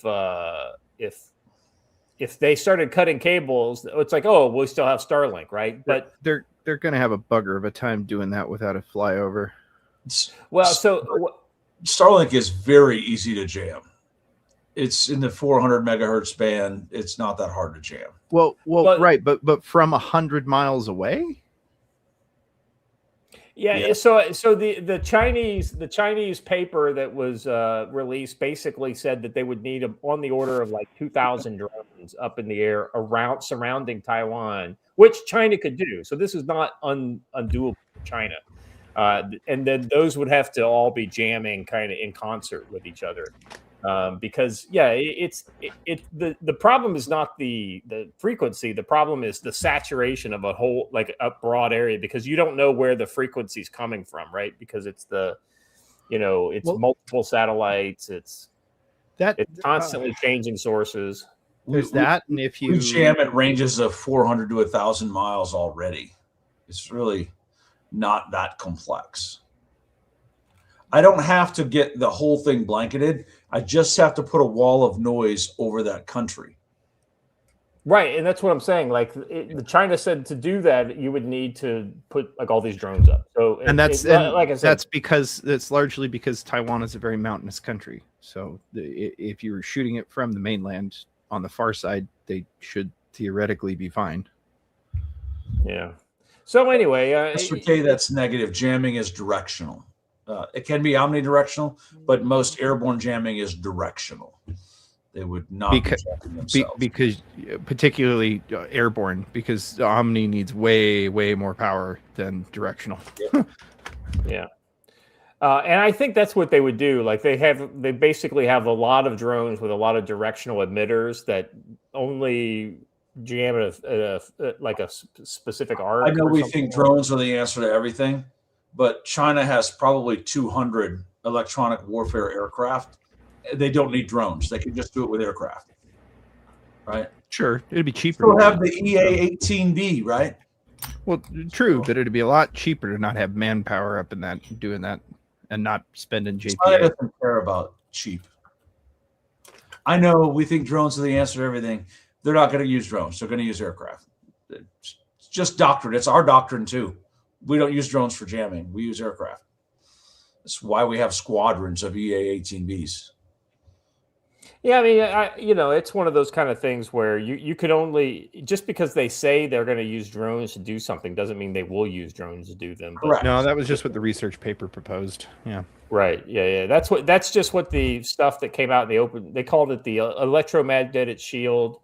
South China Sea Morning Post recently revealed a China research project suggesting PLA could swarm of drones at an altitude of 20 kilometers to form an electromagnetic shield between Starlink satellites and Taiwan, effectively blocking the communication signals. These drones, or alternatively balloons, or high altitude aircraft, would align in the sky to create a dense jamming grid that beams noise down to the ground. So that's the idea, but balloons would be interesting. They'd have to be anchored to something. yeah, but see, that's putting aircraft or aerial assets over Taiwan is one of those kind of things that allows Taiwan to then shoot back, right, or to do something proactive to counteract those. So it's one of those kind of things where it's an escalation level above maybe something along the lines of a blockade. I tell you what, everybody on X is freaking out over this silver story, especially with the whole bank collapse narrative. It'll be interesting to see what actually. It'll be interesting to see when official sources confirm that. Yeah, 100%. All right, let's see. Moving on. This Chinese amphibious assault formation in the Western Pacific. Let me just say that this is hyperventilating over literally nothing, because it's an exercise. Yeah. But also, just like the U.S. and just like Russia, just like the French and just like the British, major powers maintain amphibious ready groups throughout the world at sea for crisis response. The French have one, the British have one, the Russians have a couple. We have several. We have 3, actually. So it's not that unusual to have an amphibious assault ship formation at sea. Yeah, and the interesting thing, the question is, when does an exercise turn into an operation? Well, that is likely exactly how they will begin the operation, is by doing an exercise like this. So does this mean this is it? No, it means that this is probably what it will look like, 48 hours before they actually do go into active operations. Joe, I would imagine the size of the exercise would be unprecedented, though, if it went from exercise into real operation. Yeah, and I'd point out that a blockade exercise doesn't require amphibious assault ships, right? And one of the things that you mentioned in the past was the exercise would not just be on the sea; it would be very noticeable in the land preparations. It's kind of like when we saw the preparations to go to war against Ukraine. It wasn't the exercise that went on; it was all of the other things that were happening that were completely out of the ordinary for something like an exercise. So yeah, it'll look different, but it won't look a lot different. But speaking of things looking out of the ordinary, nothing to see here, Joe. Just a crane going down the highway. This literally is a crane company that they've printed on the side. They've even gone so far as to put like some sort of cloth cladding around the cab to sell it even further. I'm surprised they just don't paint it to look like paint it yellow. Yeah. Well, you can't really hide what's underneath there, though. So, or that wheel structure. I'm sorry. What vehicle has wheels like that? Well, some of those an ICBM launcher. Some of those big cranes do have like basically 7 wheels on one side and 7 wheels on the other side. So I mean, nutty. A 14-wheeler. That's right. Well, 28-wheel. Anyway, yeah, that's actually kind of cool. Yeah, so I think that's Chinese truck stop. That's exactly right. But check it out. If you saw this from like a quarter of a mile away, you would think, there's some big old cranes they got over there. You wouldn't like this is good enough camo to where, up close like this, obviously, but from an aircraft or let's be honest. This is from space. That's what this is to hide from. Well, I mean, it's from all kinds of observation at a distance, right? Now, what would really sell this is that they bought 100 cranes and painted them the exact same yellow and drove those around the country too. So these would just look like another one of those cranes. So you have a flock of 100 of those cranes to actually hide inside, and that's exactly the kind of stupid. Yeah.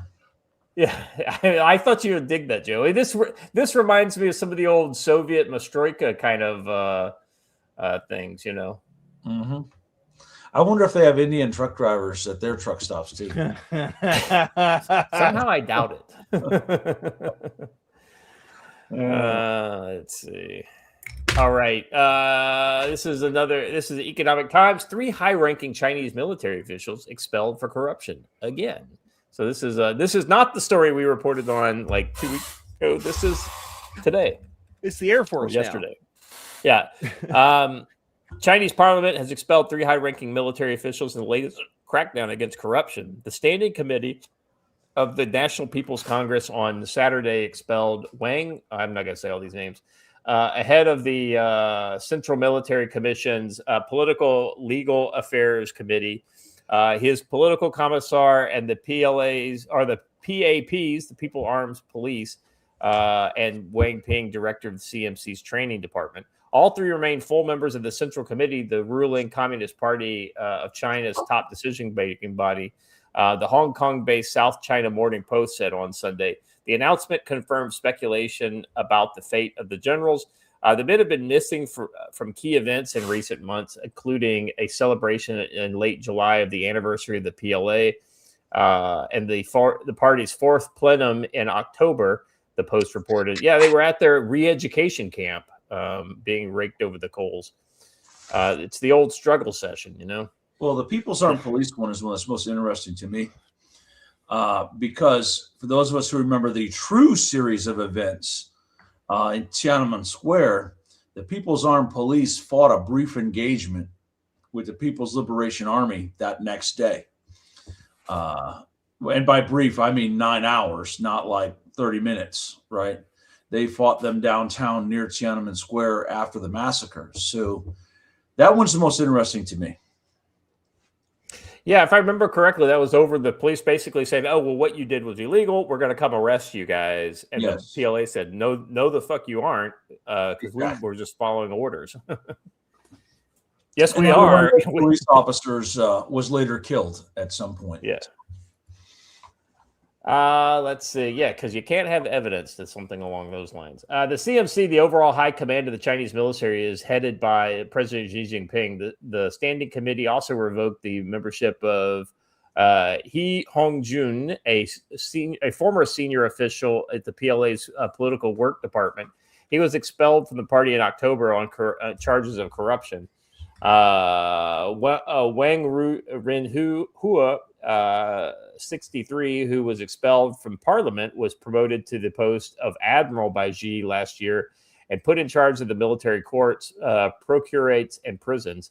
He previously served as director of the political unit in Zhongquan Quan Satellite Launch Center in the Gobi Desert and as the deputy head of PLA Ground Forces Political Work Department. So, yeah, they're definitely filling those positions with people who have served in probably thankless positions without enriching themselves. Xi is a true believer. He believes in the kind of the whole Maoist theory of political governance. Kill and kill and kill until you've killed all the people that are offending your sensibility. The problem with China is that the more it changes, the more it stays the same. You can talk about all of the communism and the socialist reforms and how they're trying to help the little people. But when you actually get down to brass tacks, industry in China is still ran by the same warlords like it was the 1600s all the way through the early 1900s during the Warring States period and whatever, right? You still have warlords who run everything in their theater, right? They run all the factories, they run everything. So it becomes very, very ripe for corruption. And in something like a centrally planned economy like this, you have to be careful that your corruption doesn't outrun the corruption of the guy above you, because then the axe comes for you. And that's kind of what's going on here. And Durna makes a great point. Oh God, I just realized that Indian nukes are transported by Indian drivers. I'm surprised we haven't seen an Indian city immolated by their own nuclear missile. On Indian roads designed by Indian engineers. Yeah, no, the problem gets a lot deeper the longer you look at it. Yeah, you got that Indian nuke being transported behind a jingle truck with 47 people hanging from the side of it. Can I just, it's funny that you should mention that, because I saw a tweet earlier today that was basically looking at the, how deadly Indian jingle trucks are. If I could find it again, it would be worth showing. It's one of those non-gruesome faces of death kind of videos. If you think that Indian truck drivers are bad at American roads, you should see them in Afghan roads. Not any better. Forget about it, Joe. The Afghan truck drivers are even worse, if I'm honest. Yeah. All right. Though the jingle trucks are pretty cool. I will, I could appreciate the aesthetic. I don't want them in America, but I could appreciate the aesthetic. By the way, watcher, just so you know, for the next segment, I've added some stuff just from my perusing of X. All right. If they don't rename the H-1B reform section of ICE to the Yeet the Jeet Squad, I don't know what I don't know what we're even doing as a country. Well, right now I don't think it's I don't think it's registered with people, but for the near future, I think we're going to see that that the Somali squad is probably going to be the near term on that one. All right, AQAP vows to target Chinese interest on land and sea, plus a brief history of AQ's hostilities towards China. Just in case you're all wondering, we're about to throw Djibouti in the mix, okay? Yeah. Well, Joe, I mean, apparently Al-Qaeda... Go back to the photo. Go back to the photo. Oh, can I just look at that for a minute? Look at those beautiful PKMs. Anyway, I'm sorry, Scott. Go right ahead. No, it's totally appropriate. It's funny. I have a PKM drum actually as my kind of gun cleaning kit. Oh, that would actually make a nice gun cleaning kit. That's a good choice. Yeah, like just like this bag is this drum right here. It's I brought it back from Iraq. So, yeah. Anyway, AQAP's latest statement fits into the broader trend of Al Qaeda branches adopting increasingly hostile rhetoric and kinetic actions against Chinese interests, even when Uyghurs or Xinjiang are not explicitly mentioned. Beyond AQAP's own messaging, groups like Al-Shabaab have used attacks, kidnappings, and propaganda to frame China as an adversarial power whose economic and political footprint in Africa is fair game for jihadist violence. When JNIM has, I can't remember what that stands for, has targeted foreign workers without building a specific anti-China narrative.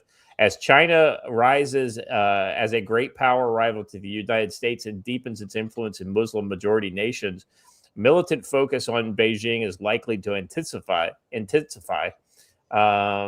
In recent audio statement circulated on jihadist channels, AQAP's Emir opens by praising all the historic operations carried out against the Jews and Americans throughout the world, describing them as part of a righteous struggle against a dual evil. He urges every honorable and zealous Muslim and every free, courageous, and notable person to take the initiative and hasten the eradication of this dual evils, Jews and Americans, wherever they may be found, branding them the root of substance and filthy swamp of all calamity.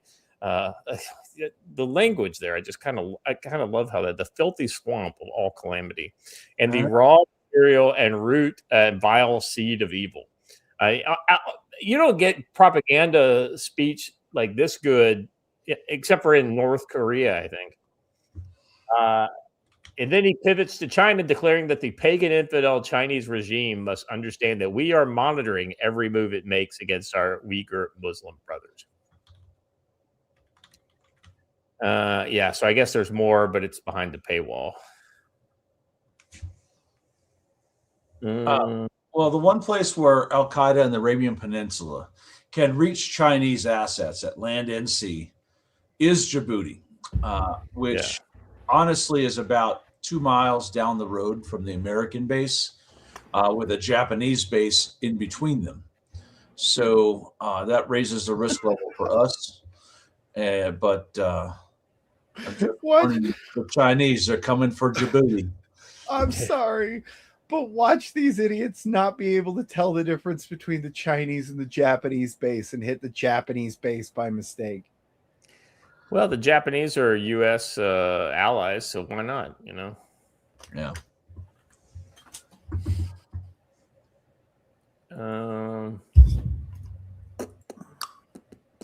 On to the depressing story. Well, that actually is a great opener for our next story, which is basically like, while we're in the region, let's go to New Somalia. Yeah, it's listen, the Somalis as a culture have got some issues, right? But it's not just the Somali aspect, it's the Muslim aspect, because when Muslims come to America, they do not have to tell you the truth. And in fact, you know, economic warfare against the United States is another term for what is essentially a con game that they're running on the U.S. government at scale. FBI says Minnesota fraud arrest, tip of the iceberg. Here's just what Nick Shirley found out. So as you guys know, this guy's video is over 100 million views at this point, within about 72 hours of being released. If you haven't watched it, it's 45 minutes long. Absolutely, 100%. Everybody in my audience should be watching that video. I bet most of you have already seen it, but if you're one of the few who haven't, it's worth your time. Let me point something out here, that all of the government officials acting shocked and amazed and putting out strongly worded tweets about this already knew. They're just upset that you found out about it, and now they're going to pretend like they're going to do something. Yeah. Let's see. The apparent mismatch between the allocated taxpayer funds and the observable services strength, as a recent report by Chris F. Rufo, which alleges the Somali-linked fraud in the left-wing controlled state may involve front companies potentially diverting taxpayer funds to at least one overseas terror network, and they're referring to Al-Shabaab.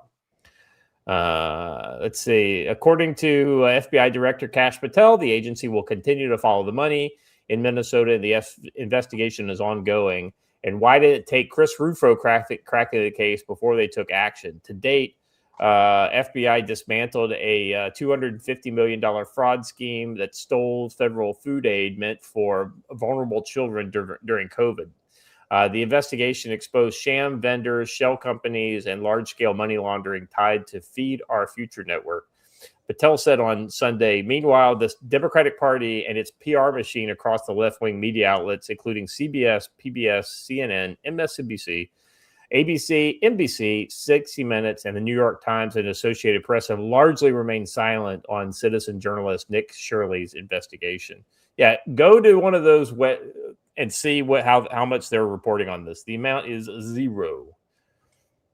Yeah. And if they report on it, it will be about how he is a racist kid going and exploiting these poor migrants who just want to make a life for themselves in America. That will be their story.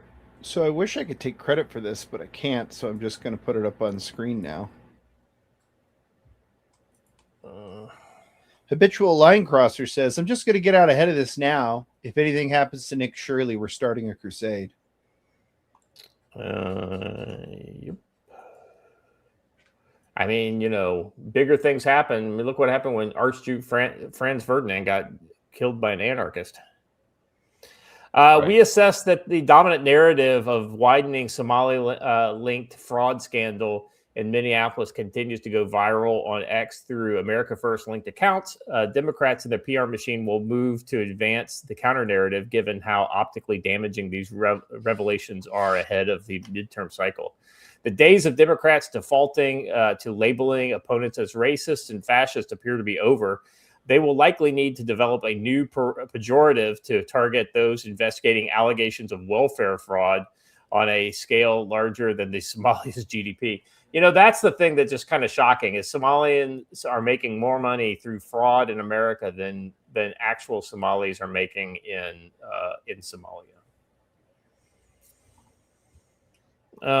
Let's see. In just one day, Shirley and a private investigator visited Somali-linked businesses operating in the child daycare, adult and autism care, home health care, and non-emergency medical transportation industries.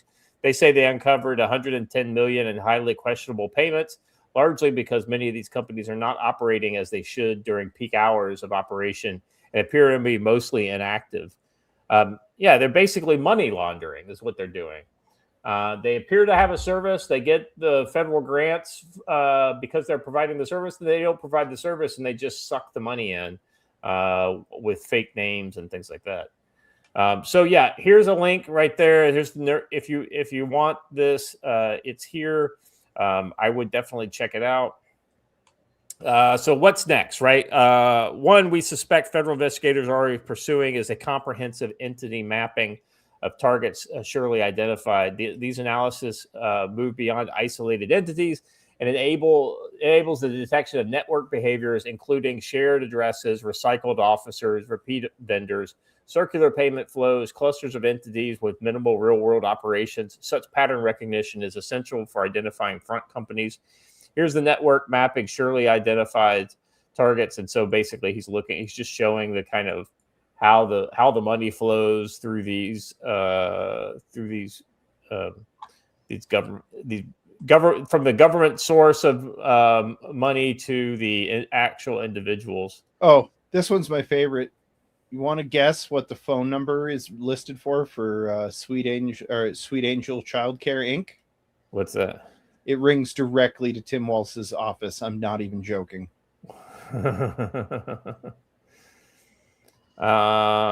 Let's see. Yeah, look at this. Future Leaders Early Learning Center. Man, that's quite the web. Shirley and the private investigator note that Creative Minds Daycare LLC was shuttered due to violations and reopened the next day as Super Kids Daycare Center LLC.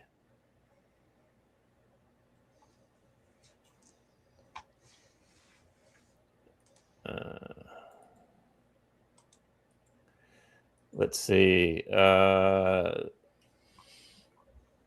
60 active Somali ADHS licensed providers at 18. Wow, 60 providers at one address. Yeah. Yep. To sum this up, this data transforms fragmented public records into actionable network intelligent maps, enabling ex-users to dig deeper and understand how money, control, and influence actually flow across Shirley's target. So here's the thing. What should normally happen is as an investigator blows this wide open, legitimate, specifically local, but also as the money's federal investigators get involved, are alerted or get involved. And then eventually, fairly, quickly you have arrests occur. You get, but Joe, we're not seeing that yet, and I don't know that we ever will. The fact that there hasn't been a single arrest over the weekend tells you that there probably isn't going to be, or they're going to arrest like 4 dudes, all named Abdi, and they're going to say, "See, we did something." Pat themselves on the back, and things will continue on. Somebody said, "Oh, this all happened underneath Governor Walz's watch, and he was sleeping on the job." Oh, no. He was fully involved. It's how he got elected.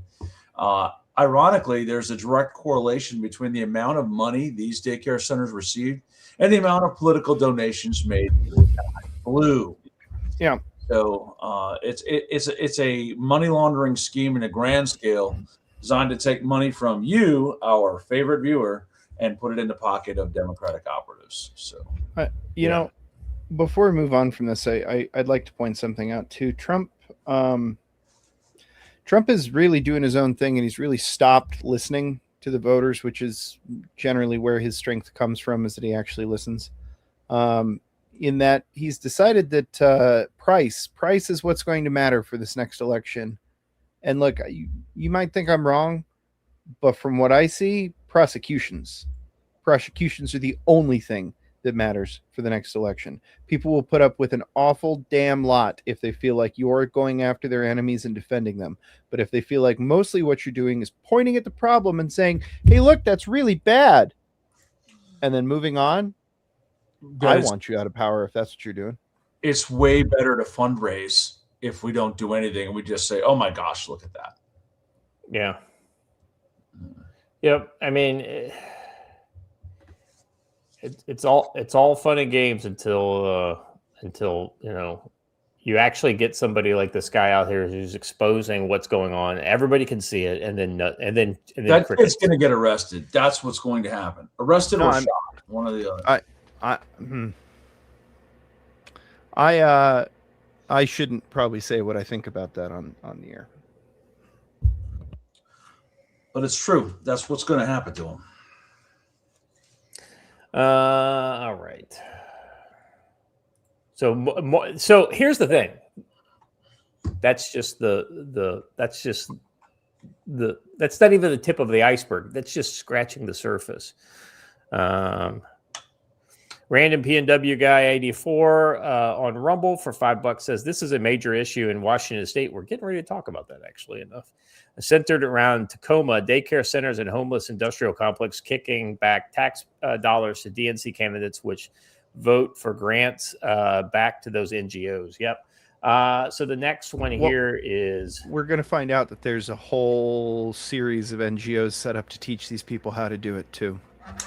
There are 539 child care centers in Washington State that list Somalis as the primary language. Don't even give a street address. I don't know how many of these are submitting fraudulent claims for state grants and subsidies, but I have a strong hunch the number is not zero. That's over 10% of daycares. More than 10% of daycares in Washington State are Somali. What are the odds? And like I just said, we barely scratched the surface uncovering the Somali fraud. This is literally an industrial scale effort, and I guarantee it's going on in every state of the union.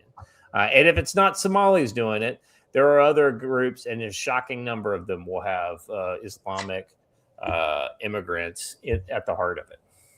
Yep, because they believe that they're basically not held to any law other than Sharia if they're a devout Muslim. And they also just may be corrupt, from a cultural standpoint. But I like this one. Look at me. I am the daycare provider now. Yeah, that's one of my favorite memes of the event. Yes. All right.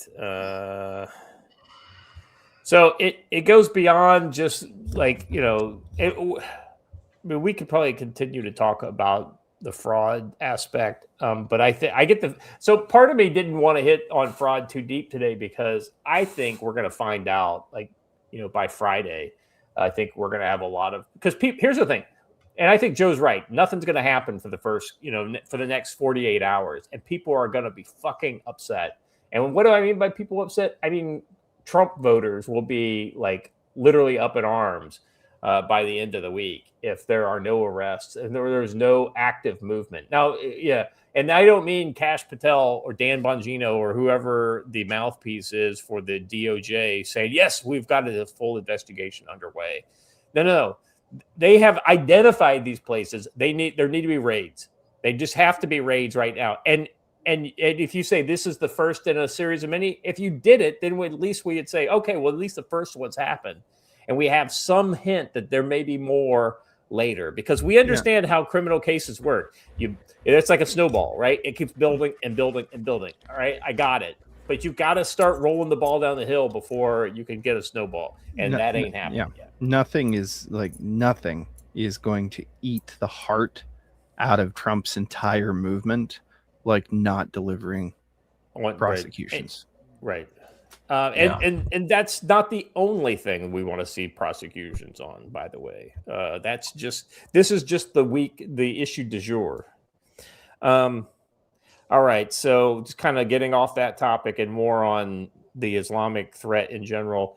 Ex-MI6 spy sounds alarm. Hundreds of Islamist sleeper agents in UK poised for new 9/11. Gosh, Joe, this almost sounds like Sarah Adams, you know. Sarah Adams sounds alarm of hundreds of Islamic sleeper agents in the U.S. poised for new 9/11. I mean, you could literally just mad lib the headline there. Well, they actually recently just arrested a Somali who was going through flight training for exactly this. But exactly right.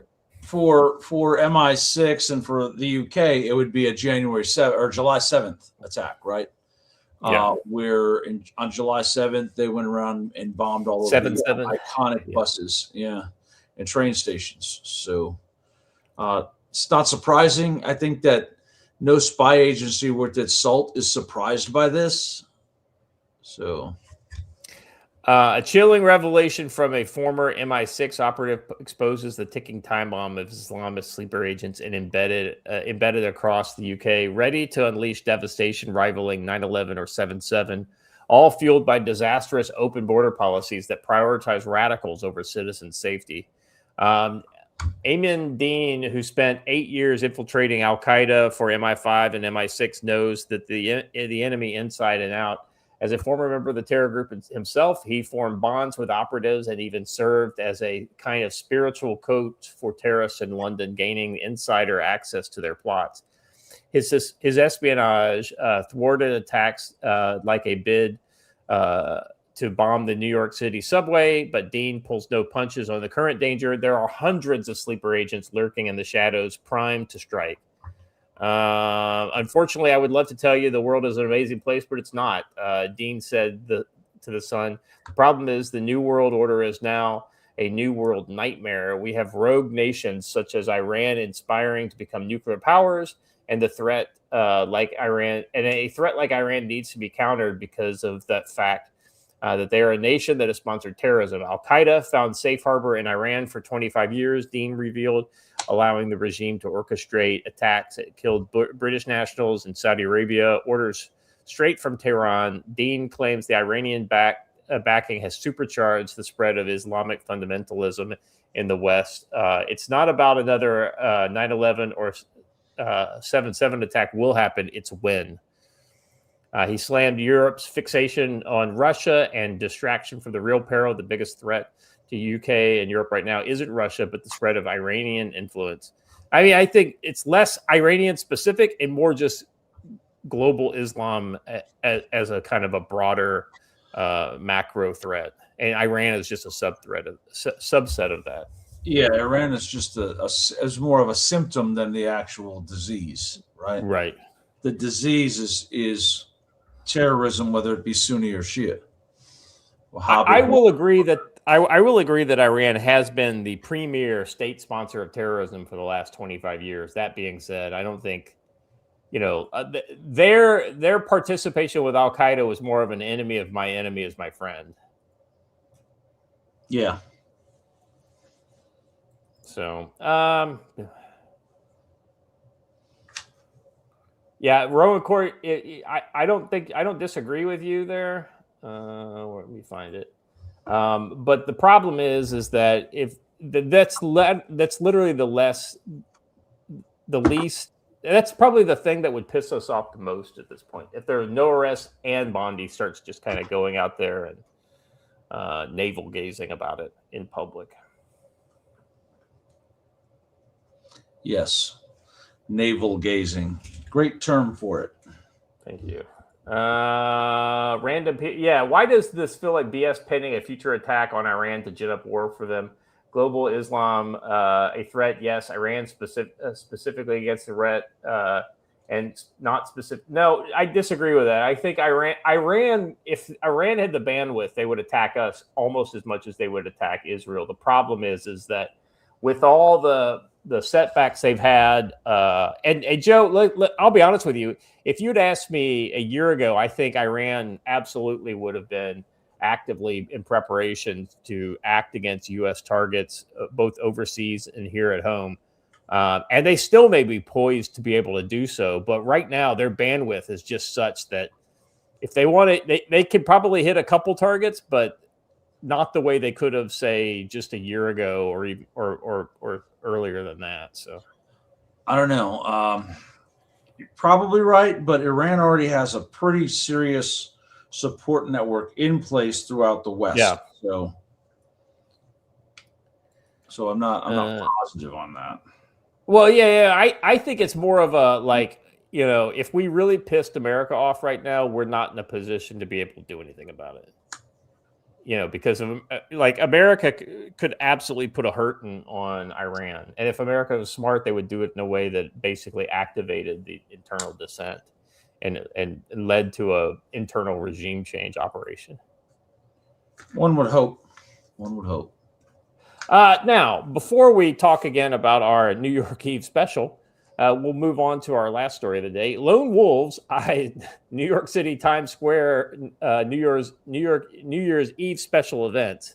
With New Year's Eve just days away, a new released U.S. government threat assessment cited New York City local outlet ABC7 warns that the lone wolves and small terrorist cells may seek to target special events in Times Square during the holiday celebrations. Lone offenders remain a particular concern due to their frequent ability to avoid detection until operational. The memo warned Al-Qaeda and ISIS and their supporters continue to demonstrate an interest in targeting special events in the homeland, as well as the United States officials and other perceived enemies. Now, Joe, we had recently actually several arrests of people who were preparing for attacks on New Year's Eve celebrations. Those were all leftists and not Islamic terrorists. What? Say it isn't so. Well, they very well could be. If I were an Islamic terror group, if I could get leftists to do the job for me, I absolutely would do that. That would literally be at the top of my list. That would make my life much easier. And the two things are tied together. We see a lot 100%. Of these pro-Palestinian people who are rabid leftists, but every person we've caught so far has not been an Islamic terrorist. At least not. And a shocking amount of ethnic Chinese people involved in some of these as well. If someone has been watching our show, they wouldn't be surprised by that, because we've pointed this out for a very long time, that the ethnic Chinese are involved in this almost always, 100% of the time, at the front of these organizations. So that was one of the things I really liked about Blue Dawn, was how China was basically playing the two sides of America against each other. Just like in real life. Yes. Just like in real life. Let's see. The assessment said that New York City remains an aspirational target to describe the Times Square celebration as an opportunity for obstruction and violence due to its high attendance and global audience. The New York City Police Department has been advised to remain alert for potential vehicle ramming attacks. Meanwhile, a separate threat assessment for Chicago's New Year's Eve firework celebration at Navy Pier warns that foreign terrorists and domestic extremists could attempt vehicle ramming attacks or use drones.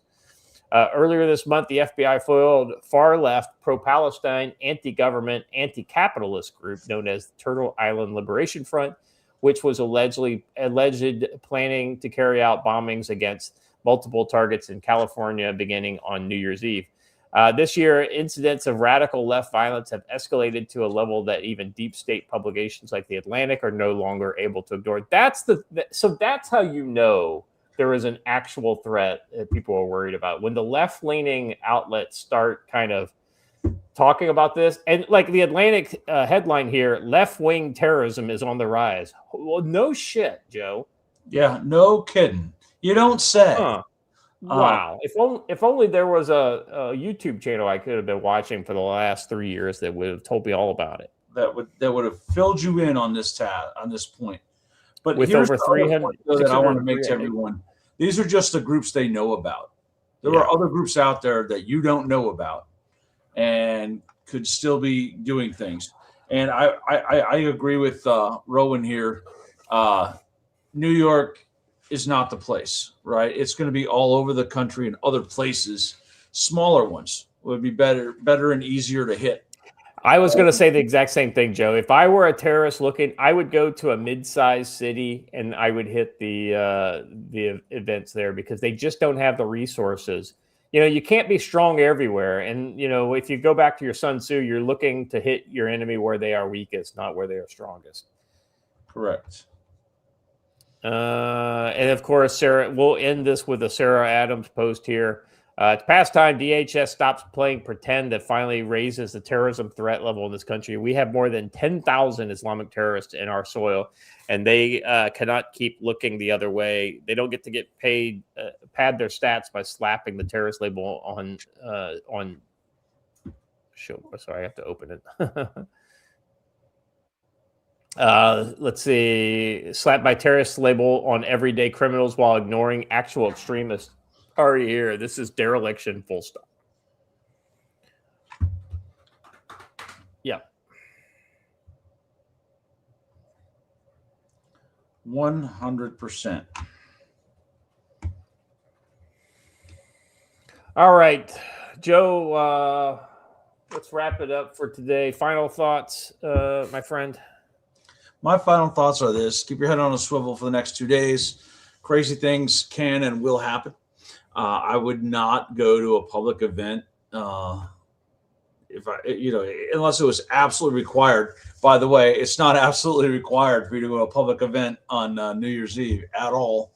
Unless you're working it. Unless you're working it. Well, I don't even think then it's absolutely necessary, right? I think that I'd like you to keep an eye on your family and do whatever you got to do. Yeah, Rowan, it is interesting. They'll shut down Christmas events, but not New Year's. Hey, I just pay attention to what's going on.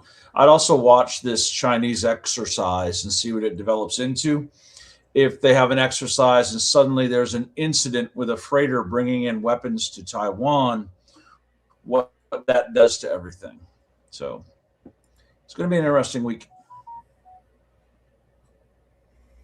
Watcher. Yeah, I'm excited to be able to sleep in on Wednesday because we're not doing the morning show. We're just going to do it in the afternoon. Just wanted to remind everybody of that. But as far as predictions go, Venezuela, there is a boot in the Gulf of America that has yet to drop. And it just keeps getting heavier every day. I suspect, I don't know. I don't want to put a time on it because I've been wrong every time we put a time on it thus far. But I'd suspect sooner rather than later is all I'll say about that. Yeah, I think that we all kind of agree on that.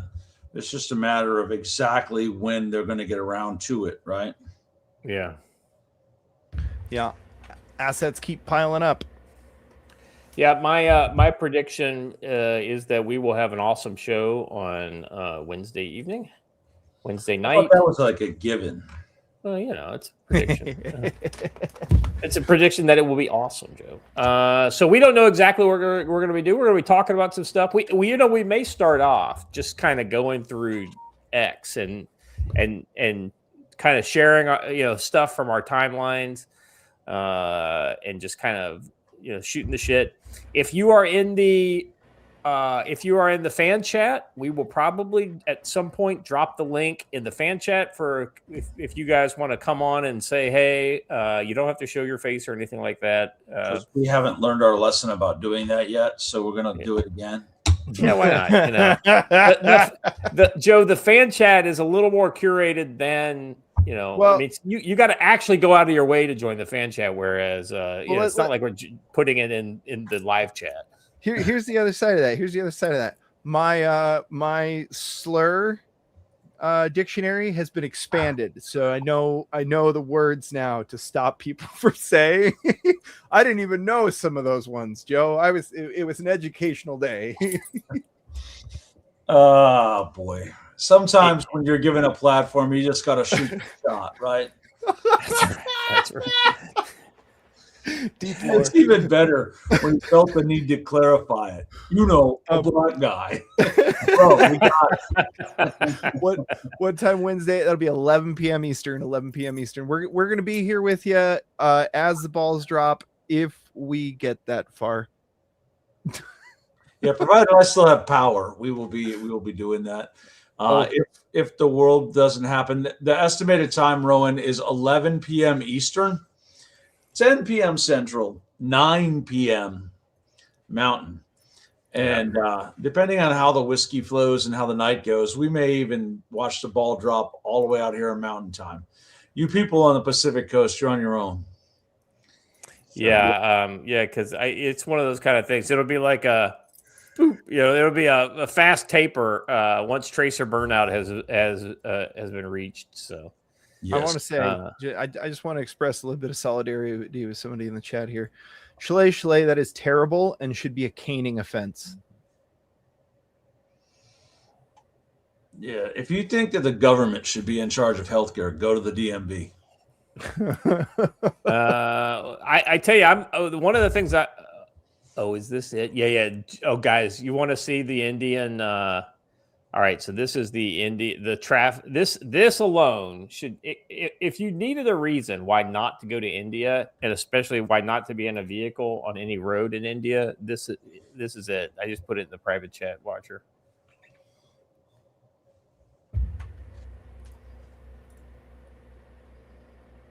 Okay, so keep your eye on that jingle truck right there and this little SUV right here, this white SUV.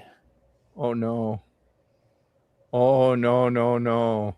And he goes to cut off the jingle truck, which hits the wheel, and then crump.